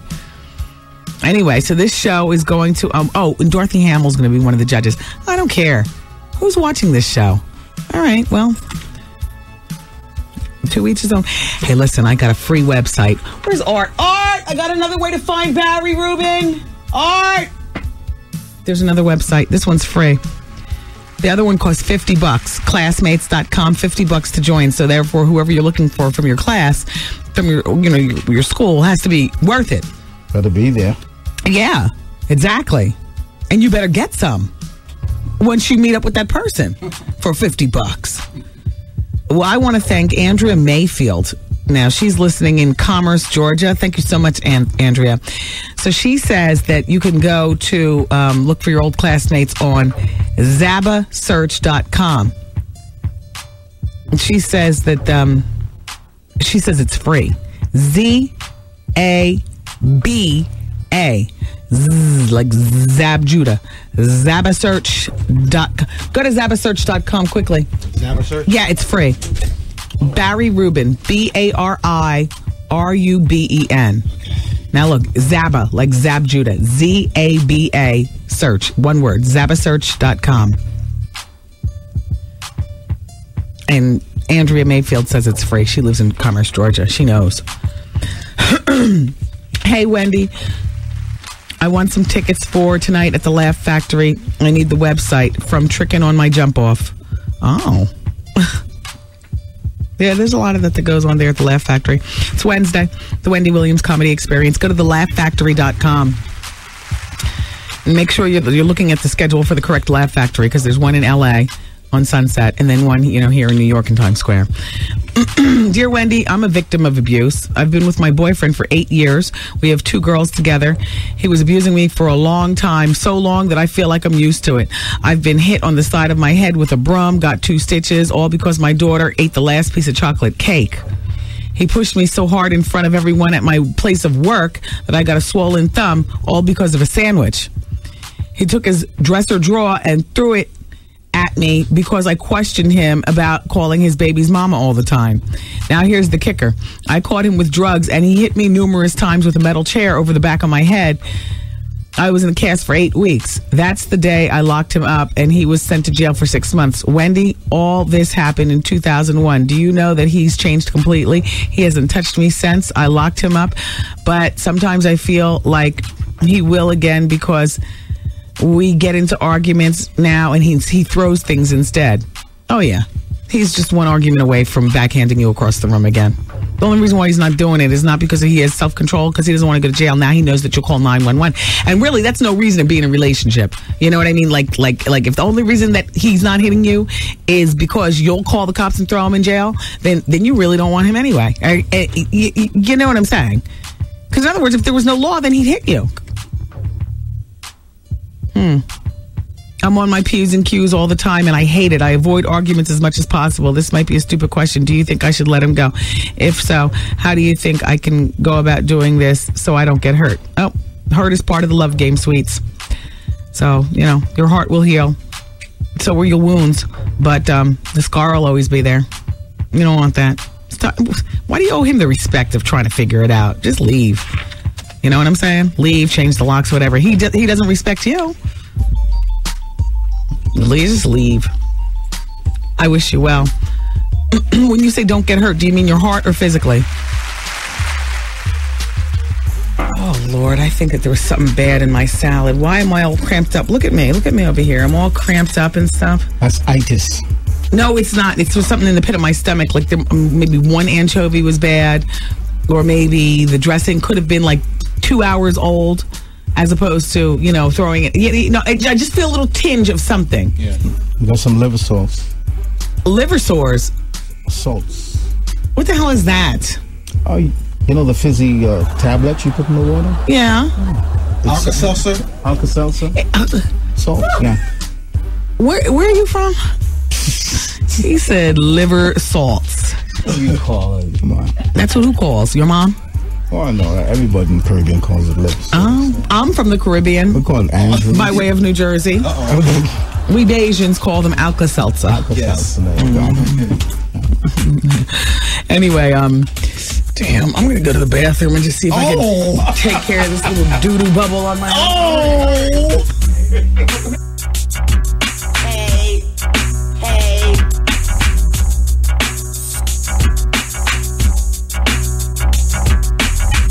Wendy, man. I just heard something about boy Game. Is there any truth to the rumor about him being on Changing Heart dating show or whatever? Yeah, he said he was on it. He did what he did. Whatever. I was just looking through Art's Vogue magazine. The September issue with Sarah Jessica Parker on the cover. I tell him, I said, what, can I have it? And he said, no, that's mine. And I said, well, Vogue just started making Vogue for men. The first issue's on newsstands now. George Clooney's on the cover. You go pick that up. He says, no, I like Vogue for women. I didn't ask any further. I'm scared to go in any deeper than that. But, all right. I can take this home after the show today? Take 5 minutes. 5 minutes to run right through it, look at the pictures, and you can have it. Can I have it for, You can have it for whenever you want to. You can have it forever. That's what I mean. Yeah. Forever? Okay. I just want to look for the pictures. Look, there's 800 fashion statements in here. Listen to how it lands when it lands on the console. It's like really heavy. How many pages is this? Jeez Louise. It's like a Bible. It really is. 802 pages. Oh my gosh, and on the last page, the most to die for Crocodile Boots by Dior. John Galliano, $1,265. With the ugliest heel I've ever seen. I can't wear boots that flat or that expensive. I'm too hard on my shoes. Besides, I'm up there. I'm up here. You know what I'm saying? My feet are down there. Like, I don't mind shoes and stuff like that.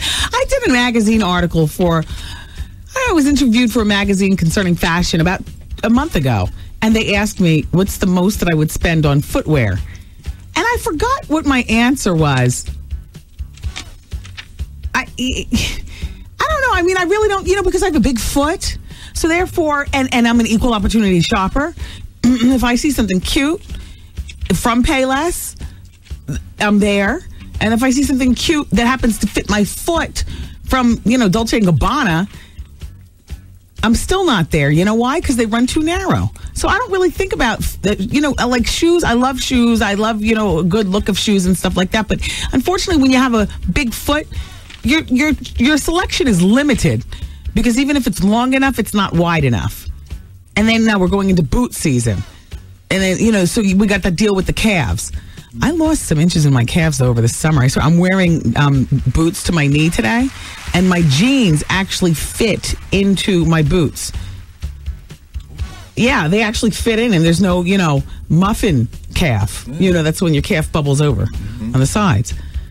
Thanks, LA Weight Loss. You're still working. All righty, everybody. So it's the Wendy Williams Experience. Hey, Alex in Bridgeport. was up with us until the last half hour of the radiothon last night. He waited until the last half hour. He gave $20. He says, but that's better than nothing. He says next week he's going to the Poconos. The rent is due. His car payment is due. He's got other things planned for September. His dog got sick, and this disaster just, caught him by surprise, as it did all of us, Alex. He said he's also donating, though, his bedroom set to one of the families of one of the families. Also, he's donating toys and clothes. So good for you, Alex. Little Kim's new CD, Naked Truth, will be in stores on September 27th. As you know, she's going to be doing her 366-day stretch in prison. On the CD,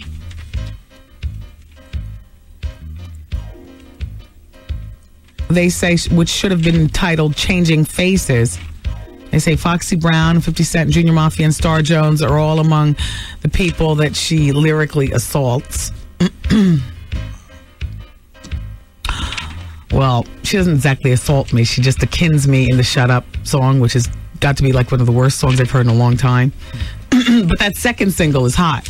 Yes. The Brooklyn one? Mm-hmm. Hot. Mm-hmm. I'm glad she came out with that one quickly.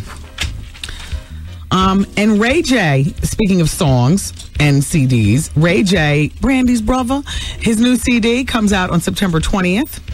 And on it, you'll hear a song where he's talking about the neglect that he felt when his mother, Sonia, focused on Brandy's career. And he says in the song, he's basically conveying to you that much of his career, he's had to live in the shadow of Brandy, and he admits that the attention, drove him towards thug life. The attention that his sister was receiving from the mother and the fans. So the CD is called Radiation, and it features collabos with Brandy and Maya and Fat Joe. My feeling is that if Brandy was with Superhead, then Maya is, what is that, No Question? No Question. Yeah. Mm-hmm.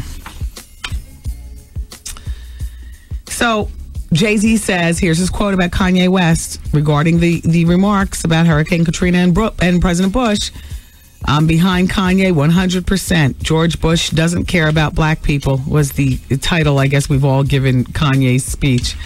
And Jay-Z goes on to say, this is America. You should be able to say what you want to say. We have freedom of speech. That's what Jay-Z says. He also goes on to say it's really numbing. You can't believe this is happening in America. You wonder what's going on, why people are slow to react. I don't understand it. And Jay-Z said that he would like to speak with Puffy again regarding, setting up a fund that would benefit African Americans during times of crisis. I think that's a valiant effort and certainly a noble thought. It would be nice to see that we could come together as a people and donate to our own. But is that, by any chance, as opposed to working towards everyone getting along, is that further dividing us or not? I'm just putting it out there. I don't know. Is that further dividing us? In some ways, but in other ways, clearly, if we don't take care of ourselves, nobody will. True. So. Mm-hmm. For a woman's magazine, you're paging through that very slowly. I don't know what it is that you're looking for. I saw you stop at Houndstooth with pink accent. What is that all about? I don't know, but I saw some boots that you would love by Gucci. I'm picking out things for you. He's shopping for you. See? Oh, thank you, Miss Artie. Yeah, give you suggestions. Okay. Well, then can you go online and make sure everything's in my size? Of course. Okay. And if it's clothing, make sure it has at least 2% spandex. Gotcha. So I can, stretch up. All right. Okay. I like that. The stretch up effect. Dear Wendy, I'm 32 years old. My son is 4. And my girl of 9 years isn't attracted to me anymore. So last week I went out and had an affair. Now it seems that my girl is more attracted to me. Is this normal? And if so, why is that? And ask Art what he thinks. Oh, yeah. Because it's kind of like, you've been with her for 9 years. She's been with you for 9 years. She looks at you as her baby's father. And, I guess, the same old, mess.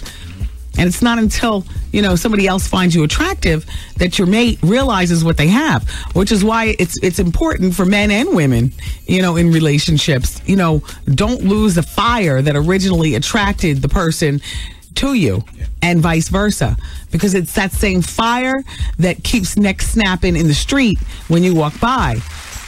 And your mate loves to see that. They might not admit it to you, but nobody wants somebody that nobody else wants. You know, you understand what I'm saying? Nobody wants somebody nobody else wants. It's important to be sexy, have some sort of sex appeal out there in the field. Holla. Will and Grace are doing this thing called Backstage Pass. It's a 1-hour special where you get inside the show. Do you care? Like, I love the show, but do you care? It's on the set and off the set stuff. It's going to be it's going to reveal, you know, special interviews with the cast and never before seen moments and hilarious bloopers and more. It's going to be on Lifetime on Monday, September 19th at 8 p.m.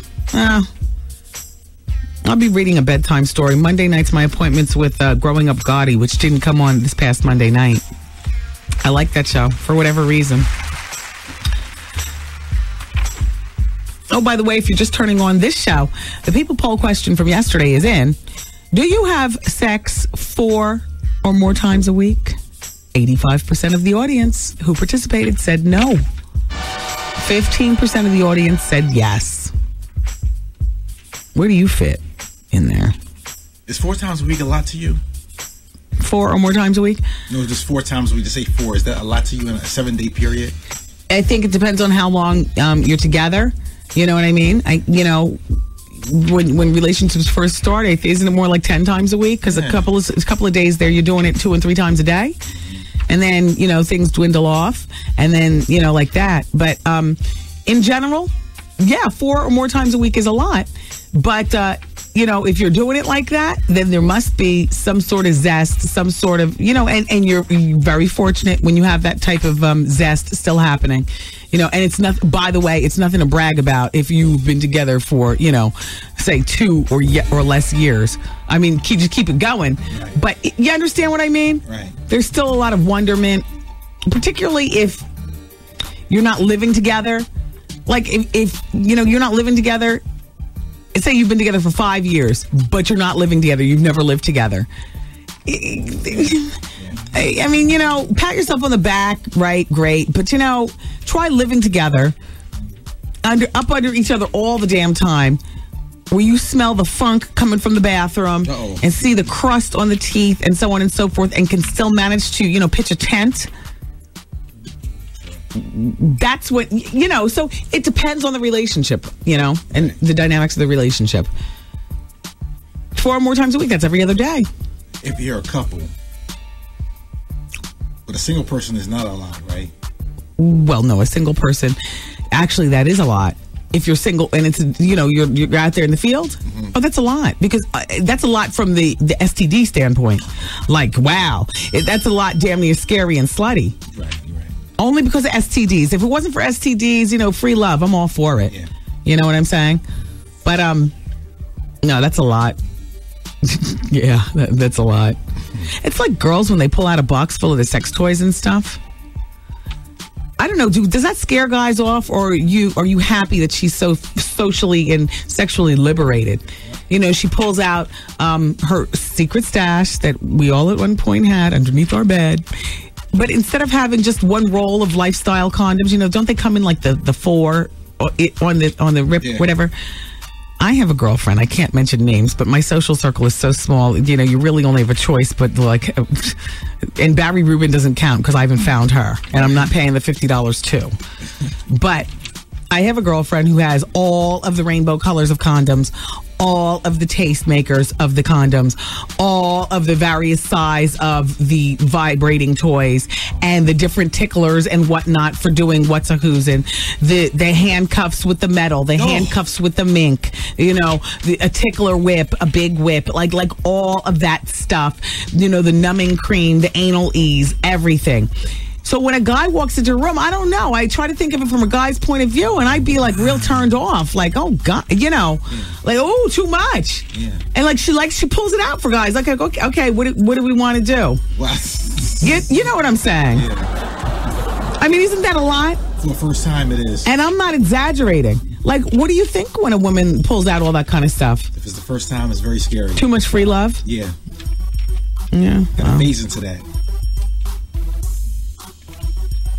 or act like, I just went out and bought us some stuff yesterday. There you go. Take a look. In the meantime, that's your usual stash, but make sure you wash it. Hell, I'd be scared if a man did the same thing, Like why are you going to work me with the batteries? There you go. How many other people do you work with the batteries? Yeah. What are you doing with all these different sizes of whips and chains and all that? Ew. Oh, gosh. I don't know. But, to each his own. By the way, that was a fart that I had going on. Yeah, it wasn't bad salad or anything like that. Now? Yeah, I went into the fax room and it lasted for about 15 seconds. Just a red bone never died. Yeah. It didn't stink though. It was like just gas from talking. I talked after we signed off from the 4-hour show. We didn't play one song. Remember, I talked the whole time, so I think I swallowed air yesterday. I have a girl, right, for 10 years. Like half of it, I've been in jail like 5 years. I come home recently, right, and I come to find out now she's dealing with women. I don't have no problem with that. You know what I mean? As long as you can be in on it. Yeah. The Wendy Williams Experience. There's sex, and then there's Durex.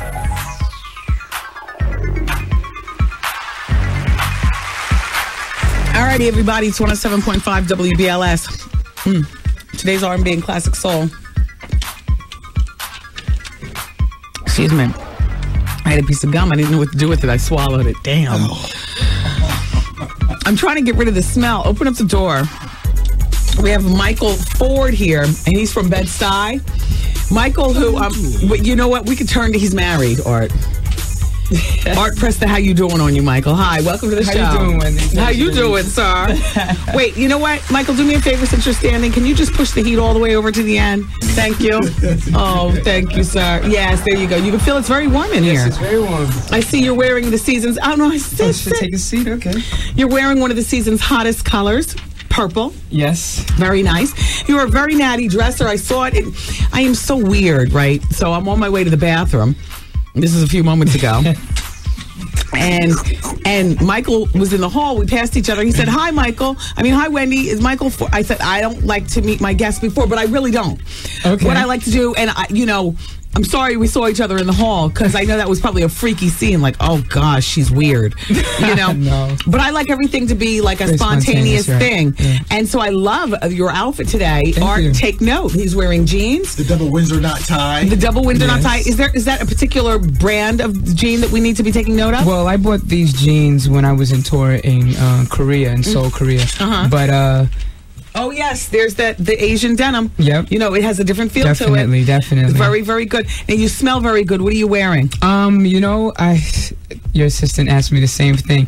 It's a secret. You want me to show you the thing here? No, what is it? Okay, it's an oil based. Okay. They're right there on 57th Street. I forgot the name. Something of the simple company. on the corner. Yeah.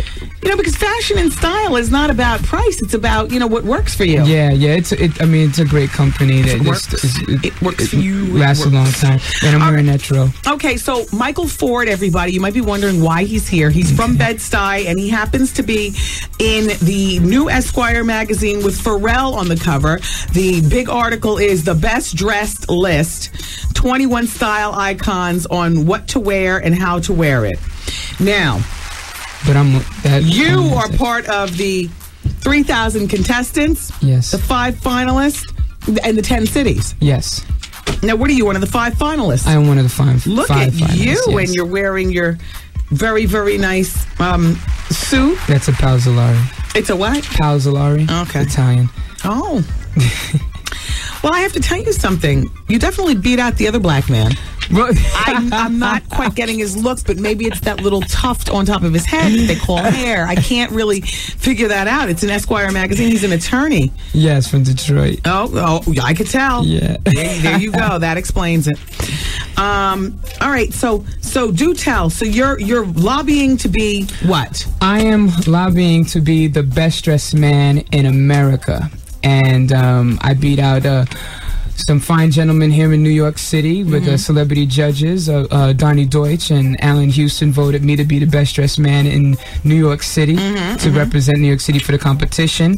And they went on a 10 city tour. They picked the 10 best, they picked the 10 guys out of each city. Then they had to choose the top 5 out of the 10. And they chose me to be one of the top 5 out of the 10. And now what happens is they lay us out in the magazine. We do the layout in the magazine, and America has to judge based on what they see in the magazine who they feel is the best dressed out of the 5 of us. And on September 13th, we're going to be on the Today Show, and they're going to announce the winner on the Today Show. Oh, I've got to say, let me just take a look at the 5 of you again, everybody. What day are they going to announce the winner? On the 13th. Now, this is what everybody has to do, though. Okay, let us know. They have to go to Esquire.com. Do it, Art, do it. Go to Esquire.com, and you got to click on to the best dressed real man in America. You click on to that, and you're going to see this picture that you see in the magazine. Then what you do is you click on to it says the performer. You click on to where I'm standing, and then what happens is you scroll down. You're going to see the article they wrote on me, and then you're going to scroll down. And then you're going to click on to where it says my name, Michael Ford, and then you press submit, and then that submits the vote. That's if we vote for you. Yes, as if you vote. I've got to be honest. If you were my man, I would want. I think the doctor's look. I mean, none of them really, but if I had to choose, I would choose the doctor. You would? If you were my man. It's just like today. Like, you know what I'm saying? Right. As my friend, I would choose you. Right. I would choose you. There's a lot of personality. Art, what do you say? Honestly, there's 5 guys there in Esquire magazine with Pharrell on the cover. Yeah. Who's the best? I'm asking you, not yeah. Well, but my personal style, I like the guy on the left. What is his profession, Art? He's a principal. Thank you. Yeah. Nicole, what do you say? Who? Nicole, nobody sees I like him. So that's him. Oh, yes. Okay. Okay. Yeah. I like your suit better. I think, you know what? So Wendy, you'd pick him, huh? I'm talking about if it was my dad. You know what I'm saying? It was my man. I mean, like what you have on today, I absolutely love it. Thank you. For anybody but my man. Right. Like I love it. You know how like some things like Nicole, my assistant, she loves to wear the beads, the turquoise, the black jet beads. She loves all that stuff. I love that on every other woman but me. For whatever reason, I just can't do the interchanging beads. Where are your beads today? I have on the beads earring. I didn't wear it today. But you don't have to just do the earrings. We already talked about this. You can never layer enough. I know. I wasn't feeling very jazzy today. After the radiothon, I was feeling very. Yeah. So I took it easy, but I beat it up. Yeah. All right. So, what does your wife think about your terrific sense of style? She's the one that convinced. At first, I objected to being in this competition, but then what happened was she kept on getting on me. But what happened was I went to an event that Nelson Mandela was speaking at because he was in New York. This was going to be the last time he'd make an appearance in New York City, and sitting a pew in front of me was Maurice Dubois, who was the best dressed anchor in New York. CBS. Yes, from CBS. And so he got up and he saw me. He said, "Oh my gosh, man, your suit and your tie, your whole combination is just incredible." Wow. And he just was going nuts on me. I said, "Yo, man, we'll take a picture with me." And he took a picture with me, but he said, "No, man, I don't want to dress with you. I don't want to take a picture with you because you look too good." And I was like, "Come on, stop playing." So he took a picture with me, and we just started talking about suits and tailors and everything. And I figured, you know what? If the best dressed anchor in New York City says then I must have a good chance of winning this competition. So he kind of gave me some confidence, and I went. You really do. I love the way you tie your ties. Your ties are fat, and you talk about this in the article. Yes. Fat, FAT, and you're not as fat. Now, why do you go for the fat tie and the fat knot? Well, you know what? I have a very strong British influence on my style of dress. I love very fitted suits. And when I was a kid, I remember, back in the days, my dad used to always wear those big, thick woven ties, and a lot of men used to always, he was a businessman. He worked for Nextel, and he all went to fat knots. And for me, I just grew up always admiring that fat knots, because one of the things that a fat knot does is when you have a woven tie, it brings the boldness of the fabric out. Absolutely. It really brings out, the boldness of the fabric. And that combination that you're wearing with your shirt and your tie, just beautiful. Thank you. Did they come together right off the mannequin, or did you shop and put that together yourself? That is terrific. I shopped and put it together myself. I'm wearing Etro, and the shirt I got from my buddy Steve at Bergdorf. And now, let me ask you about your jacket. Now, I see that jacket has no purple, except it has a very whimsical hint of purple underneath the tie. Underneath the collar. You got to pop it up.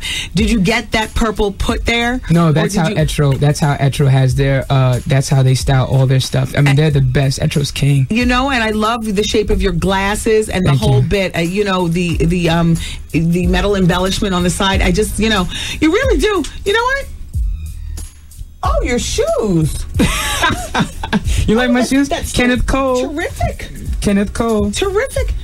Well, what is your shopping budget like every 30 days? Like, you know, what is your budget? Oh, man. Well, you know what? Okay, I can't lie. This jacket that I bought, it is a suit, and it's about $1,500. Okay. It's an Etro. I bought this shirt at Bergdorf, and I actually went to London, and I went to London and had the Etro store in London hold this tie because I was going on my way to South Africa. Yes. And I knew that I was going to do a layover in London, so I went shopping in London, and I picked up this tie in London. Yeah. So this is, I'm just an Etro freak. So who takes up most closet space, you or your wife?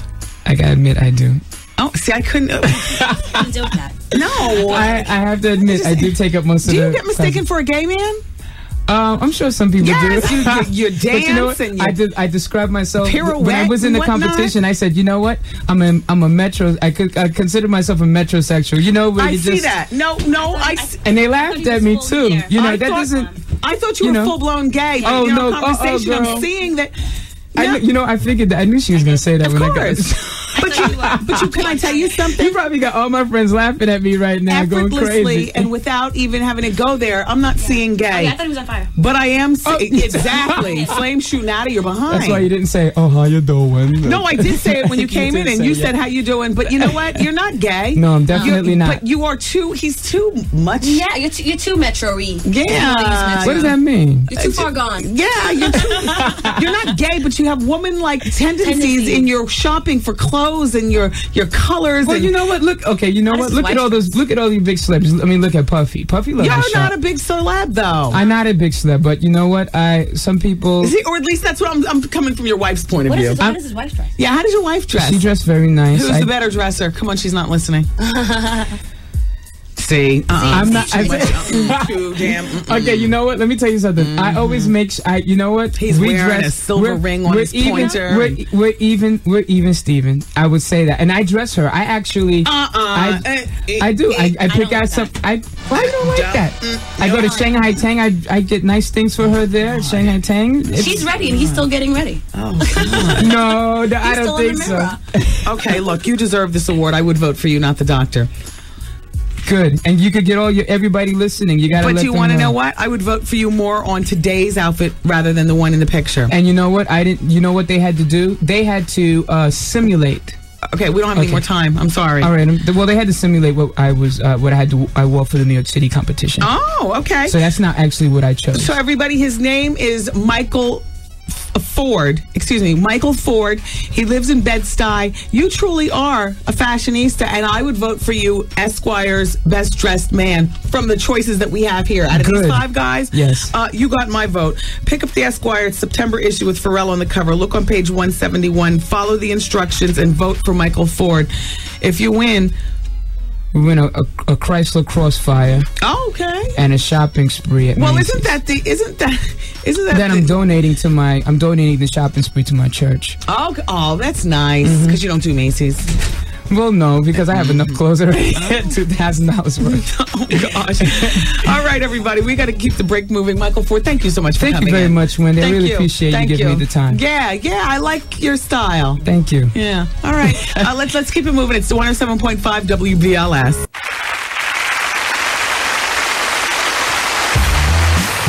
Yeah, baby. It's the Wendy Williams Experience. Getting down for my crown.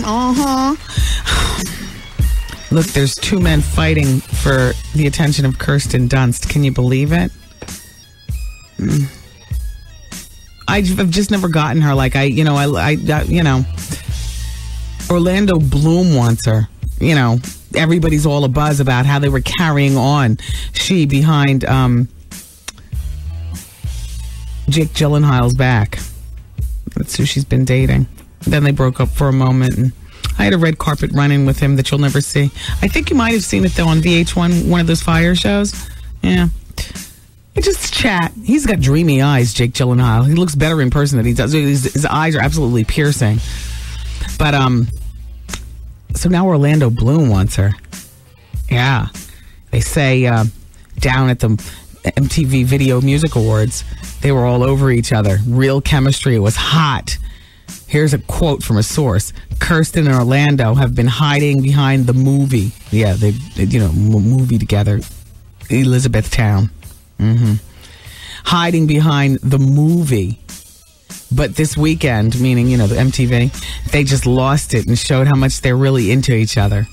Her fingers were entwined in his, and she had her hands on his chest. Her forearm or shoulder or his chest is what she was touching the whole time. In the meantime, he's had an on-again, off-again relationship going with Kate Bosworth. But he's been infatuated with Kirsten for a while. Well, I wish her well. In the meantime, they say Katie Couric is absolutely hot and upset that the NBC executives have brought Maria how do you say her name? Menounos? Yeah. To the Today Show. Katie's angry because she's younger and she doesn't even want to hear Maria's name in her presence. And so Katie's convinced that NBC is planning to take her down with this younger, pretty woman. And she's reminded that she was once, pretty young and hot too. Well, Katie, you're 48. There's nothing old or whatever about that. I mean, other people have to come along. I mean, you got the experience. Oh, who the hell am I kidding? This woman, Maria. Katie, your days are numbered. They need some action going on over there on that Today Show.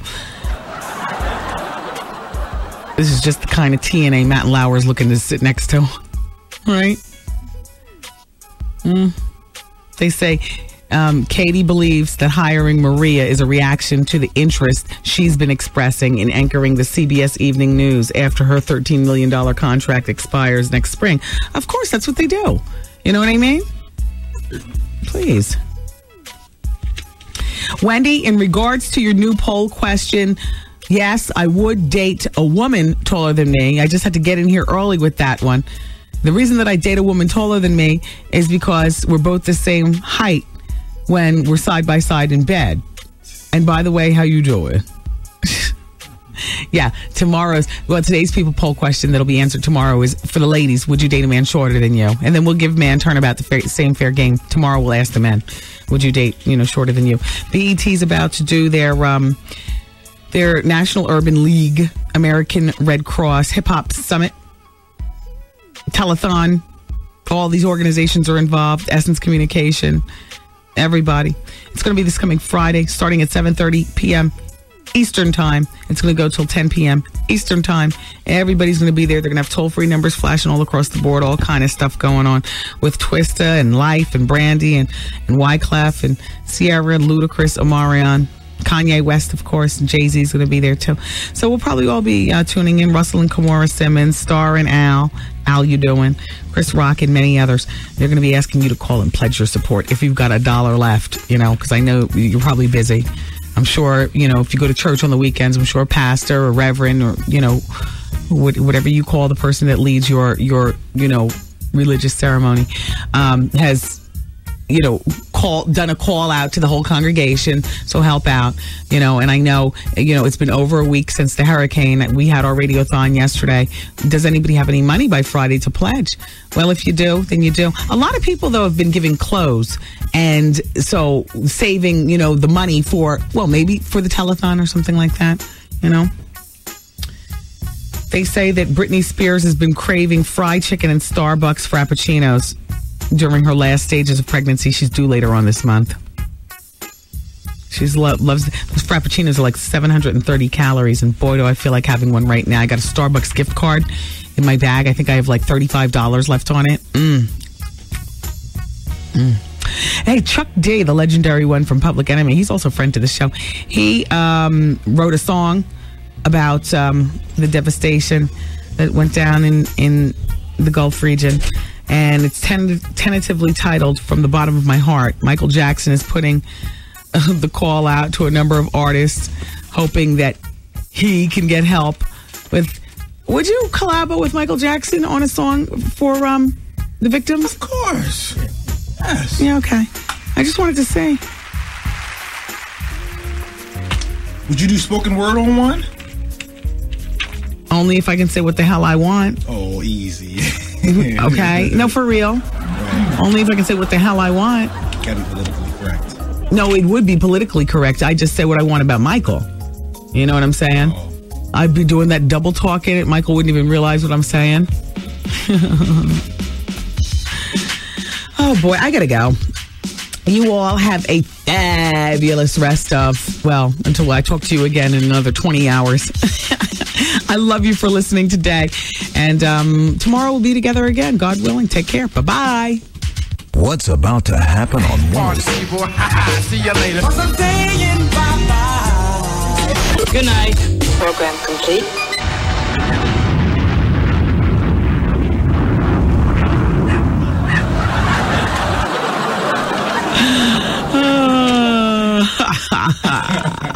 Goose.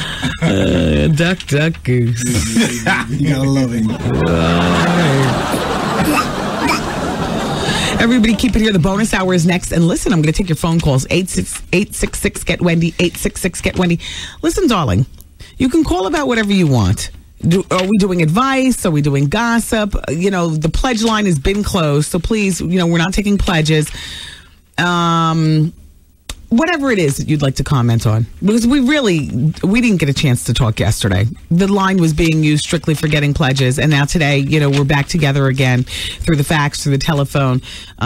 So, the bonus hour is next. I invite you to be a part. 866-GET-WENDY. And it starts in 12 minutes right here on 107.5 WBLS. What's about to happen on 107.5 WBLS? Okay. People are talking. Have you heard? Yeah. I heard it was a matter of finding the time. I think there was something in the newspaper about it. Telling me that something about to pop off real soon. Girl, I got the scoop off the internet. Something's going down, kid. Something's going down. I heard it was a money thing. Somebody was telling me about it over at there at Harlem Day. My sister's friend has an uncle who knows the guy who works in real estate, and he's supposed to be. So, what did you hear?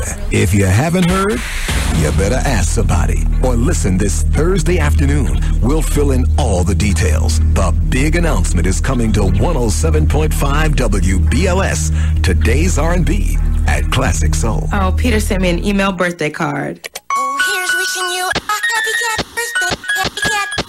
Happy cat birthday. Oh, hold it. You got dial-up? So? Well, it'll take forever for my Happy Cat song to load. I can't wait around. I got 25 more birthdays to do. Hasta la vista.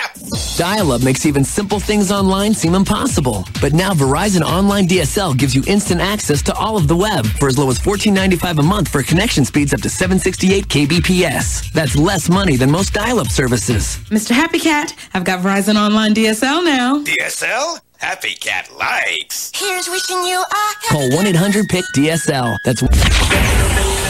Since you've been listening this far, we're going to throw in a little bonus hour. You ready? How long is this bonus hour gonna last? I'm getting addicted. No, let me tell you, I love this extra hour. Everything is organic here on the bonus hour. Yeah, baby. Hey, yo, check this out. Wendy, man. Here it is. It's the bonus hour on the Wendy Williams Experience. 107.5 WBLS, New York. I mean, not for nothing. Does this look like a fall or does it look like Sienna Miller cuts? You know how people like to blade their arm like that? I can't tell. Is Bianca sleeping with her mouth open? Yeah, she's sick. Oh. What's the matter? I want to send her home. Why did you send her home? I only got an hour left. Tell her like they used to tell me, you're a big girl, you could take it. Yeah. Come to think of it, I still hear that. A different tone, though. You're a big girl, you could take it. Oh. TMI. Oops. I don't know. I mean, maybe she did scrape her forearm on some rocks. She was swimming in the ocean. Or do you think she was playing the cutting game? Normally the cutting game, I'm a little removed. I don't really know people who do those types of things, you know, the cutting game. And I'll tell you what, even the superhead she said she used to do the cut, you know, wanted to attempt suicide. I saw nothing on the inside of her forearm. Look at this. Does it look like Sienna Miller does the cutting game? Look! Oh, yeah. That's the cutting game. Or is that scraped against rocks? Come on, Art, I gave you a backbone for Christmas. Why do you always have to agree with everything I say? Because it's easier. Ain't around no cut marks. This is a guy who's supposed to know. Those marks would be typical of someone who's into cutting, says Dr. Gilda Carlisle. Well, Dr. Gilda has not worked in front of the camera since Rookie Lake was canceled. Remember her with the big red hair? She's looking for attention. Dr. Gilda, that is. I don't know. They're trying to accuse Sienna Miller of cutting, you know, because of the whole Jude Law thing. I don't know. She's all pregnant and everything. I don't know. You could not believe the new show about to come on TV. On VH1. I am sickened and disgusted by this one, you guys. Adrienne Curry, that America's Next Top Model girl with the banana nose, who you could never figure out why Ty Baby picked her to win any damn way. And Christopher Knight from the Bradys. Now, you know, on Surreal Life, that was a good season, by the way. On Surreal Life, these two were all over each other, and she was all gross and junk, and then you thought maybe she had an affair with Jane Weedland. You couldn't quite figure it out. And she talks like this, and it's kind of like, Well, Surreal Life is over, but these two are still together. They've been living together for the past year or so. And he's been divorced twice, and he isn't ready to ask her to marry. She, however, is in it to win it. She would love to get married. So VH1 is premiering on September 11th. Excuse me. A show called My Fair Brady. It's going to include relationship counseling sessions with Florence Henderson, who was played Mrs. Brady. She's now a licensed couples therapist. And here are the things that they have going on that they're going to be speaking of. First of all, the show, like I said, September 11th at 9:30 on VH1. Ugh, I got to watch just to take a look. I'm disgusted by this. Their age difference, that's a big deal. She's 23, he's 47. Their attraction to each other. He likes her effervescence.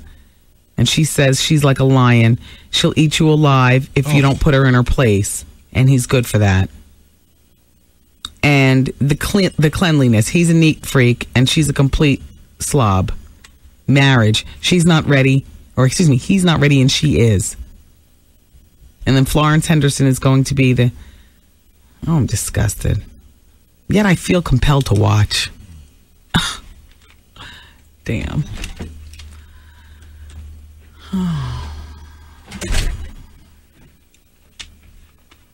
Trev Hollywood, there's a woman who's in love with me and Nicole. Oh, yeah? And she keeps leaving crazy messages on Nicole's voicemail. Oh, yeah, I heard about her. So I told Nicole next time she leaves a message, save it, and let's use it for the show. All right. She's stalking you? No, she just leaves a lot. No, she's just crazy. Oh, I've never heard the messages. I don't have time to, you know. You was crying? Why what? Oh. Does it look like I was? From here, yeah. You want to know what? Doggone it. I'm starting to get black circles. I thought I noticed them earlier. Oh my gosh. Starts dark circles under my eyes. No, I was going for the smoky, sexy look. Wait a minute. I missed the mark? I looked like I was crying? No, it's a lack of sleep. Don't worry. Don't worry about it. What do I look like, Art? Smoky eyes. Art, will you please get your own opinion? Sorry. Oh. That's 46, right?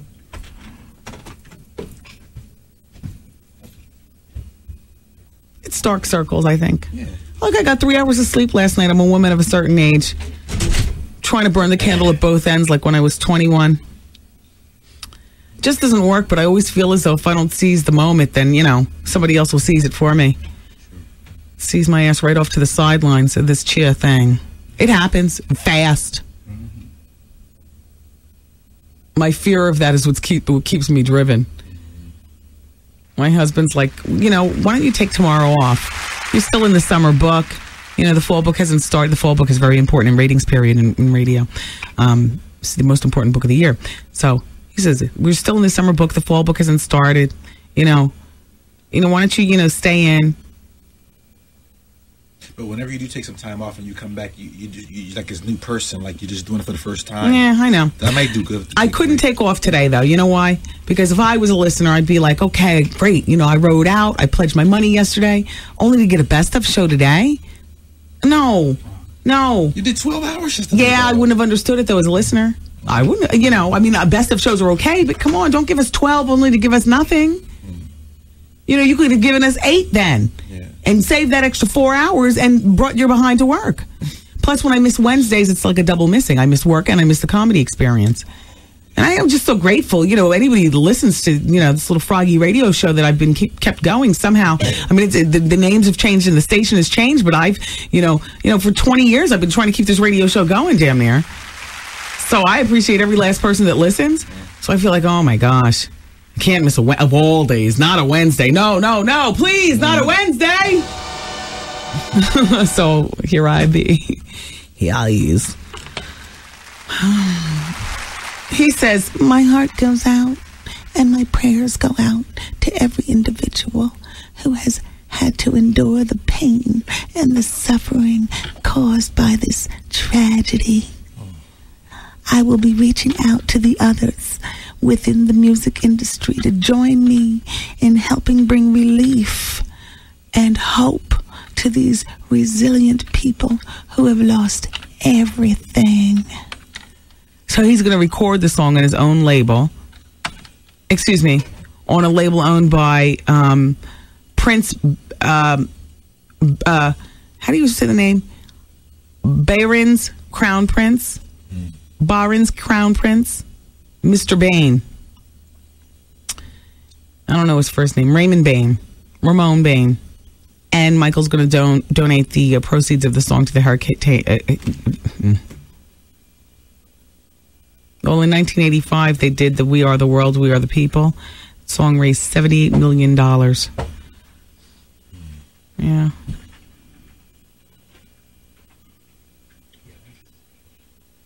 It's not going down like that this time around, mostly because Michael's name will be attached to it.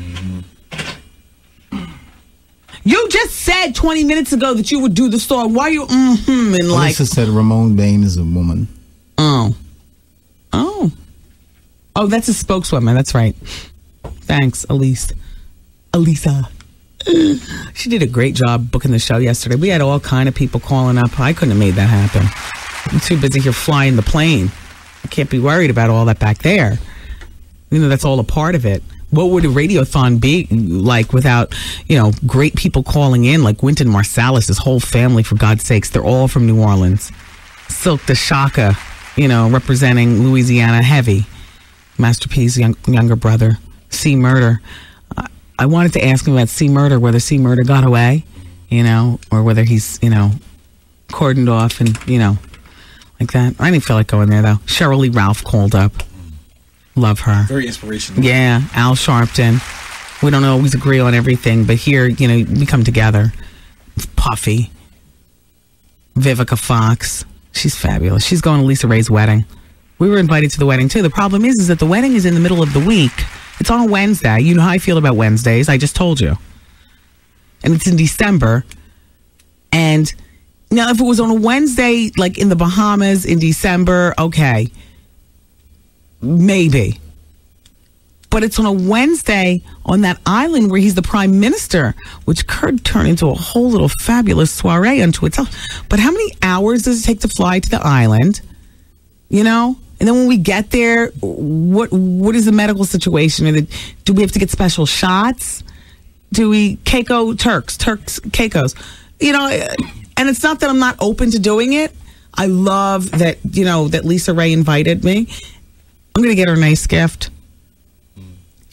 I won't be able to go, though. Maybe I'll be invited to a bridal shower or something like that. See, it's different with a wedding. With the wedding, you don't have to be down with the all-girl crew. You just have to be, friends with the bride or the groom. You know what I mean? Yeah. But the shower is something different. That's more intimate, Like, I don't know her girlfriends. As a matter of fact, I would feel uncomfortable, I think, probably being at the shower. You know what I mean? And she knows a wild group of women, everybody opening battery-operated toys and stuff. All giddy and squealing and, the lingerie. She's got her own lingerie company.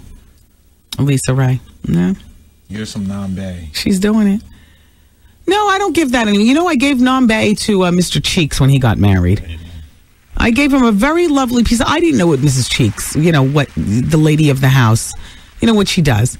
You can give money, but at that point, the Lost Boys were doing it. What the hell kind of money am I going to give to Mr. Cheeks when they're doing the Lex Coupes, the Beamers, and the damn Benz, ripping up the Billboard charts every place? What kind of money?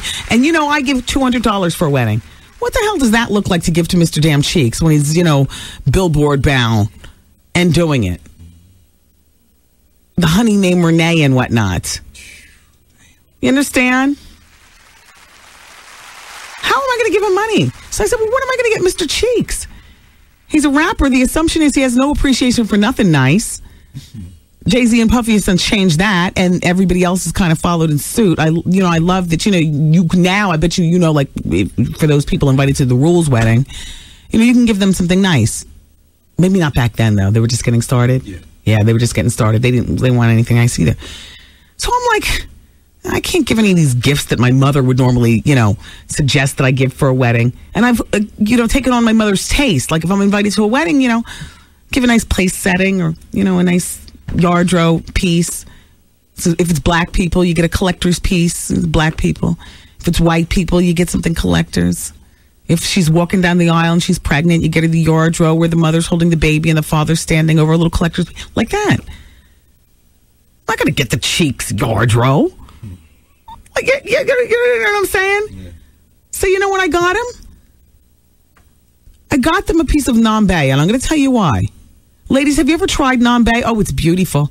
Look, it goes right from your underneath where you keep your pans and stuff. Only it's not just any pan. It's it's something nice. And you could put your meal in it. You put it in the oven. Take it right out. Serves right to the table. It looks beautiful. Lined up. You can put it with your best china. It looks beautiful. The non-bay. Nice, thick, beautiful. So, I have a few pieces of it, and I have an appreciation for, non-bay. So I go to, wherever I got it, Bloomingdale's or something like that, and I go by the non-bay, and I see this beautiful non-bay platter with the curved up sides, and it's long pieces of broccoli. It's silver. The non-bay is, like a silver tone. Not real shiny. So, anyway, the pieces of broccoli, like the broccoli's right next to each other, lined up, and this is making the raft that you serve, well, perhaps broccoli. Mm-hmm. Or maybe, your spinach, or your, whatever, you have people over, or you just want to do something nice for yourself. I don't know, I cook in it every day. The non-bay, I'll put some stuff on the non. You like nice. Who saves for good? The world can end. Right? Do you only save for good for when company comes over? What the hell is that? That rule, I don't think I ever paid attention to that rule. Only for good for company. So I gave them a piece of non-bay, and here's what I'm thinking. I don't know Mrs. Cheeks. I don't know if she's much of a cook. I damn sure couldn't see them having a dinner party in Freaky Ta, appreciating a piece of non-bay. I was at the wedding because I was friends with Cheeks, So therefore, let me get something that particularly Cheeks can enjoy. So I thought the non-bay, he and the whole Lost Boy, the whole LB fam could sit around one table, passing the ism, and use it as an ashtray. It's a beautiful presentation. Mrs. Cheeks in the morning can rinse it out. Leave it sitting out. Maybe if he wants to put the house chief, usually if you go in a house and somebody's chiefing, there's like a container for the house chief or whatever, a little something you lay out for the company. On a nice piece of non-bay. I figured it would never get cooked in, but they could use it as an ashtray. But it's like, fancy. I don't know who got custody of it. They got divorced since then, from what I hear. My non-bae is out there someplace. Why am I talking about this? Please. Who is that? Is everything okay? Yeah. Oh. The Jerry Lewis telethon. Did anybody watch that? They raised more than $1 million for the victims of Hurricane Katrina.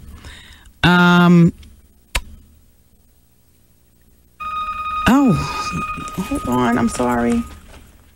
Hold on.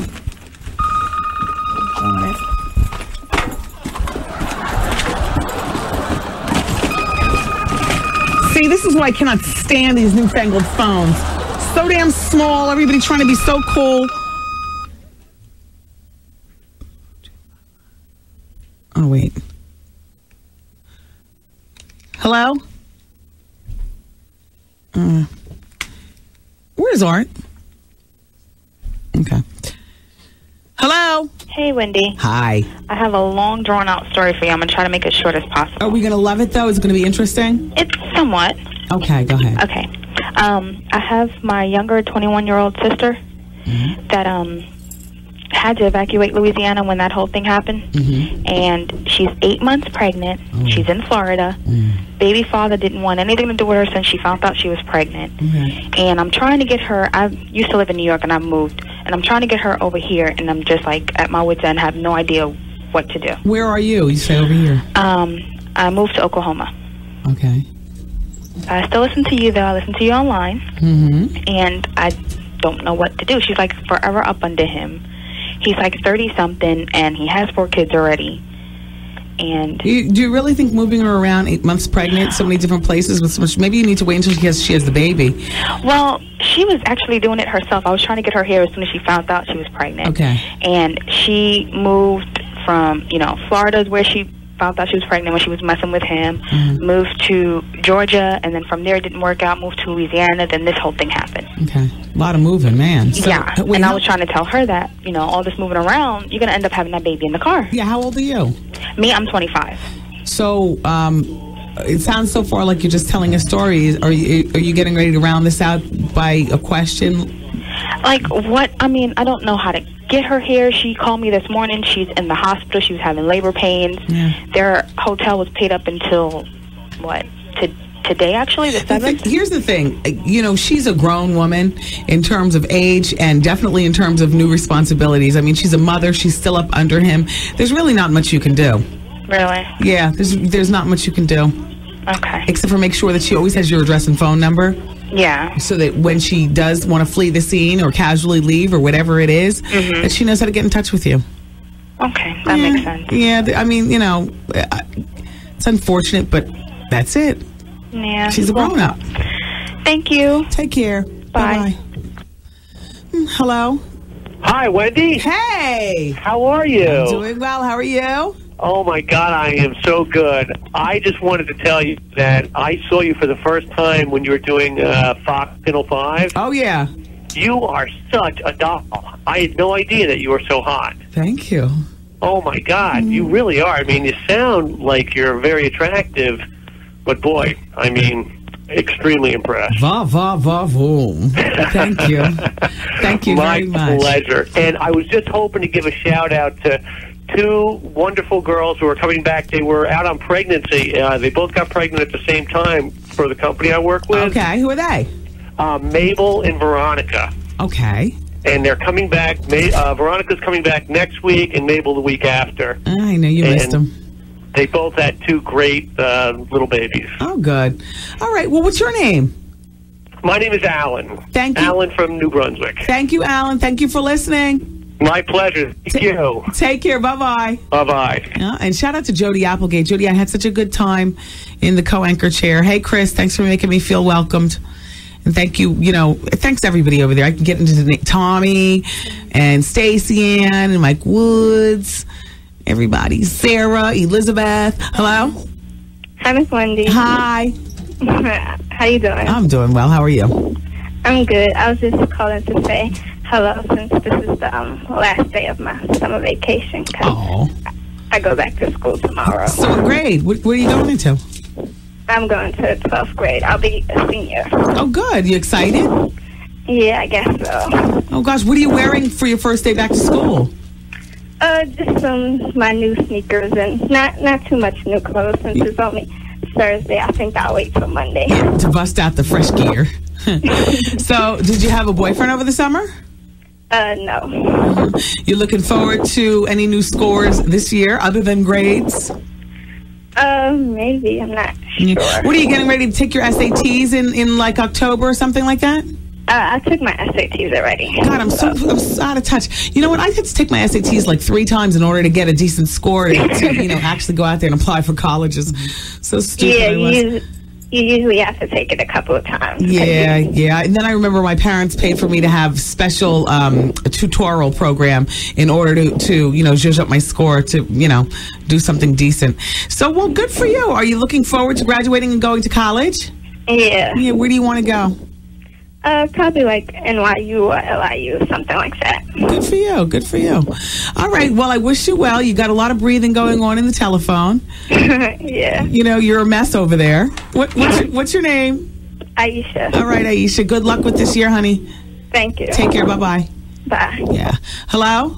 Hello. Hi, Wendy. it's Wendy. Hey. How you doing? Good. That's good. Wendy, Yeah. I was listening to you earlier, but I was in one room and, the radio's in another. I'm trying to find out, did Christopher Williams pass away? No. You know what? Nobody's confirmed or denied it, but here's my thing.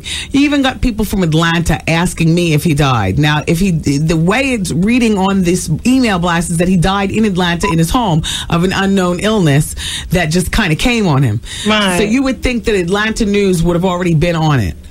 Right. I mean, no, he hasn't had music out in a while, but Christopher Williams definitely did make his mark in the game, so he is worthy of, a moment on the news. Right. So, that's right. No, I think that this is one of those freak things, and I didn't believe it from the beginning, and I definitely don't believe it now. Right. Yeah. I hope that's what it is, a freak thing. I hope he's okay. Yeah. Thank you, Wendy. Take care. Thanks for calling. I love you, Bye-bye. Wendy. I love you too. This is Bye-bye. Sherelle. I want to say hi to my son and daughter, Dominic and Rashad. Okay, thanks, Sherelle. Bye-bye. Bye-bye. Hello? Hi, it's Wendy. Hi. Hello? Wendy. Huh? Girl, what took you so long? I was talking to Sherelle. I was Alex from Brooklyn. What's going on, Asian Princess? Hi, Alex. Girl, you don't know how to click them people when they're talking too much? Here's the thing. If I did it to you, you wouldn't like it. You know I would read you right quick. I know. And I would give you the click in the middle of the reading. Oh, no, you would. Hey, Alex, do you want to know what? What's going on? I've been invited by Gay Men's Health Crisis and the organizers of the Dance-a-thon to participate this year. I know you're going, right? Yeah, I'm one of the hosts. And what date is that, Nicole? That is December 3rd, which is a Saturday. Yes. Okay, so that means we got to have the rockin' outfit. Yes, I know. It's shoes. You know what? If you could even see my shoes, I might be wearing something a little bit more dramatic. I don't know if you could do more dramatic, Wendy. Well, you want to know what's interesting?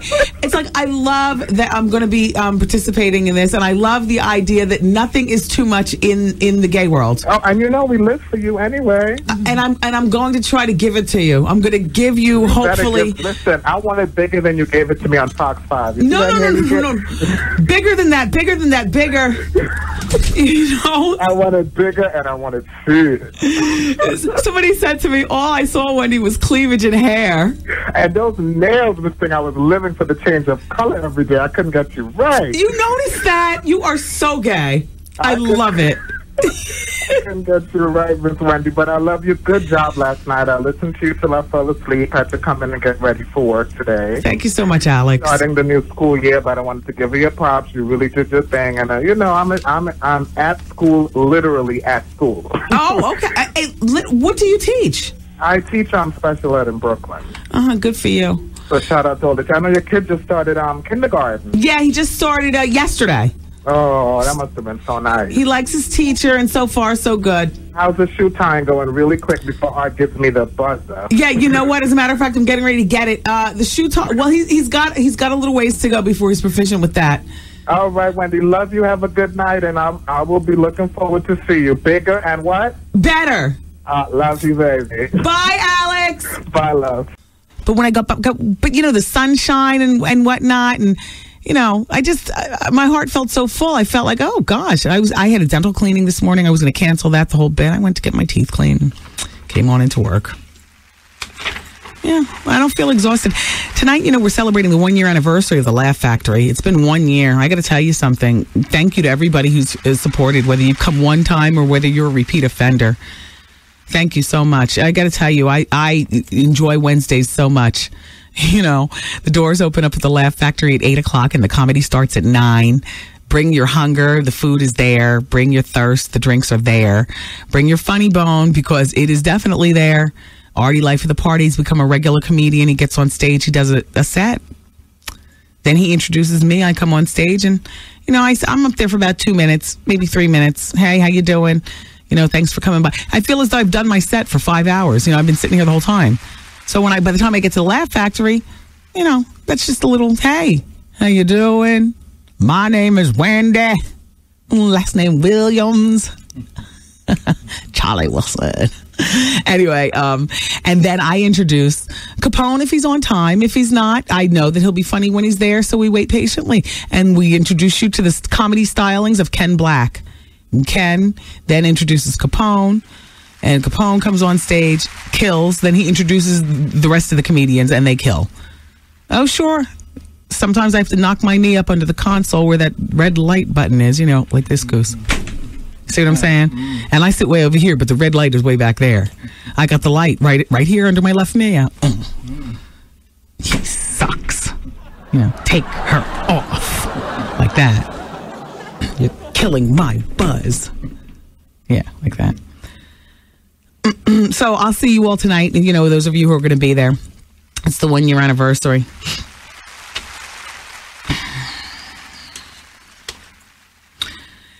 Goose, are you prepared for this just in? I noticed Artie has fled the scene. I have no idea where he is. How you doing?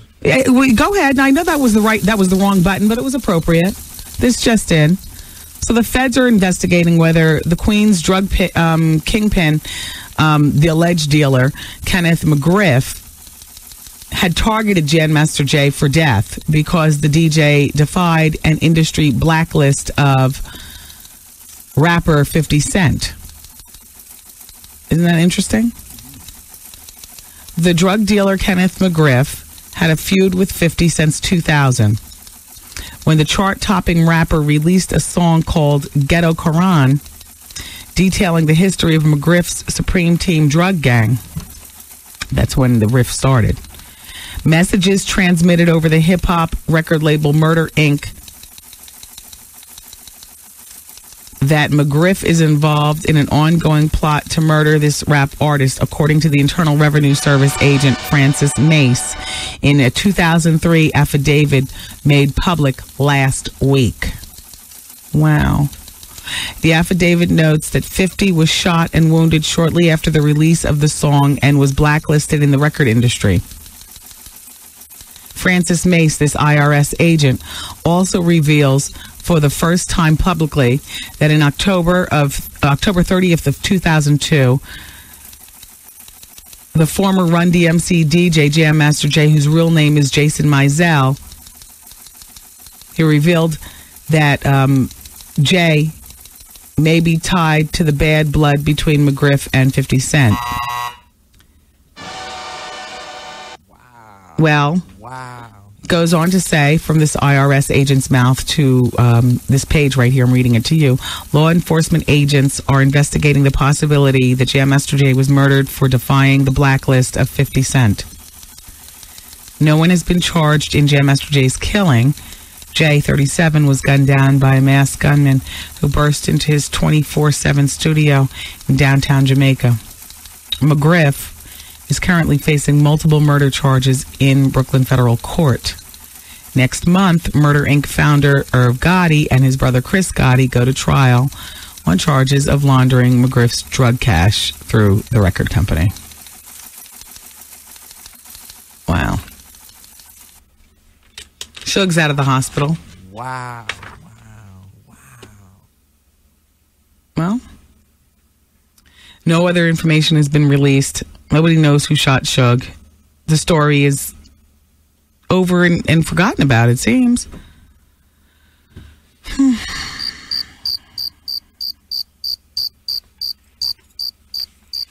don't know what to tell you on that one.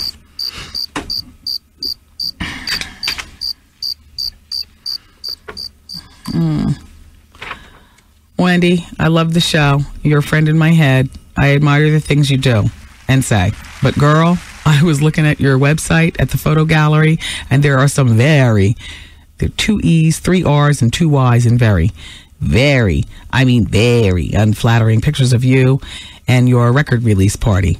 I mean, as beautiful as you are, I know that the damn photographer snapped a cute picture of you. Artie, get to work and get better pictures of Wendy up there, please. Oh, that's from Shay Shay. Shay Shay, the camera only captures what is there. So if there are unflattering pictures, then maybe I did not look very nice in your eyes that particular night. I will lie on that sword. I never thought of myself as, a high-fashioned model, a world-class beauty. I am only Wendy. I mean, I really don't, I'm really not that vain about the whole picture process. Maybe I should be, I don't know. I'm not that vain about it where, like when people say, the webmasters, whoever, give us some pictures to put on the website. I say, here's a stack of them, I haven't really looked through them, but this is, an envelope of pictures that were given to me from, the party. I don't go through them and say, oh, I'm not going to put this one. There's a fat angle. Oh, I'm not going to do this one. I look like a man. Oh, I'm not going to do this one. Look at, I had my head pulled back and I got a double chin. I can't be bothered with that anymore. It's part of the letting go that happens as you get older. Holler if you're with me. Do you know what I mean? Like, there's some things I used to really care about. Now I pick and choose. I pick and choose. Is it maturity? Yes, it's maturity. It's understanding some things that it is what it is, and that's that. I got bigger fish to fry. I got other things to do. I got other things to focus on. I got other things to be concerned. I do it in every angle in life, though. There's a lot that I'm just like, ugh, just call somebody and have it done, or just do it. It's just got to be done, or you know what? Just let it go. That is small potatoes in the bigger scheme, or whatever. So, Shay Shay, I appreciate you letting me know about the pictures. I'll be honest with you, I haven't even looked at the photo gallery. I haven't even looked. Whatever pictures were up there, that's it. We'll put them down. We'll put more pictures up there. Maybe they'll be unflattering, too. I don't know. I don't care. I mean, that's not the bigger picture. The bigger picture is just that right there. That button right there. Do you hear that button? Do it again. There you go. That's what matters. That's what matters.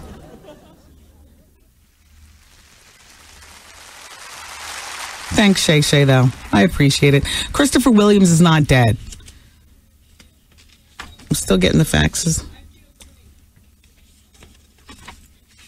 I just can't understand how Art could possibly be calling himself at his job and doing more socializing than anything. There is nothing, and I mean absolutely nothing outside of this studio that is calling his attention. Hey, he's already life of the party. The girls hold down the office with the telephones. I've never heard him once, on the telephone, bringing me information about a party I'm going to be hosting or anything like that. He doesn't do that. That is not his lane. Everybody's got defined lanes with this show. His lane is supposed to be producing, caring about what the final product is going on the radio. The only other place that he could possibly be in keeping in the lane of his job is in this production studio right behind me. Overseeing some, best of shows or, giving suggestions to how to make something funnier. Now, as I turn around, I see Trev Hollywood socializing, but you're still on the board. I see Scott, who is not particularly assigned to this show, but he helps out a lot, and I appreciate that.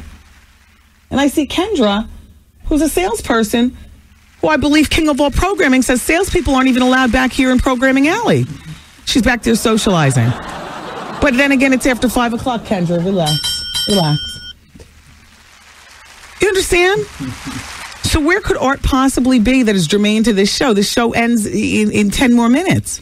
Did he have any salad? Maybe he's in the bathroom, you know? No, because he always announces that in case you didn't notice. Oh, this is what he says. I'm going to, what do you say? Shake hands. What does he say? Something nasty.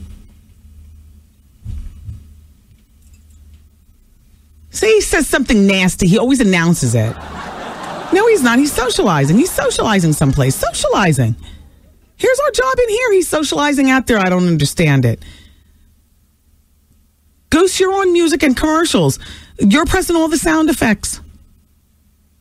And he's listening to you, you know. And he's listening to me talk about this and nothing.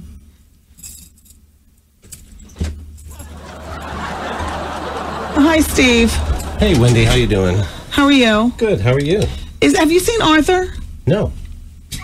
Did you just come from the pink room? Yes. And who's back there? Nobody. The girls have left for the day. They fled? Nicole left already? I don't know. No, nobody was there. The office is wide open? Wide open. Bobby's there now. Oh, your boyfriend. Oh, everybody should calm down. Here he is.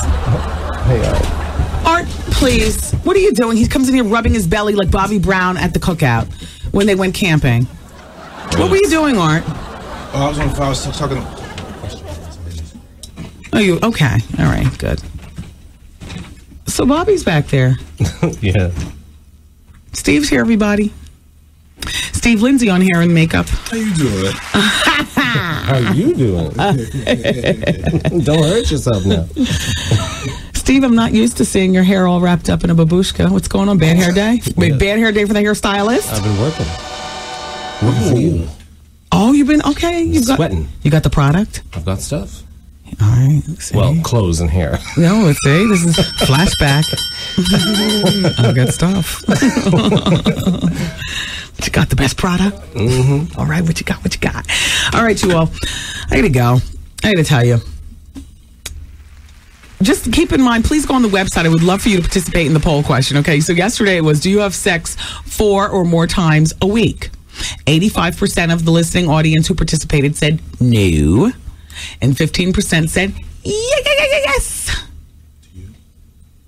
Oh, sorry. He tried to drag Steve into it. Do you? No. Oh.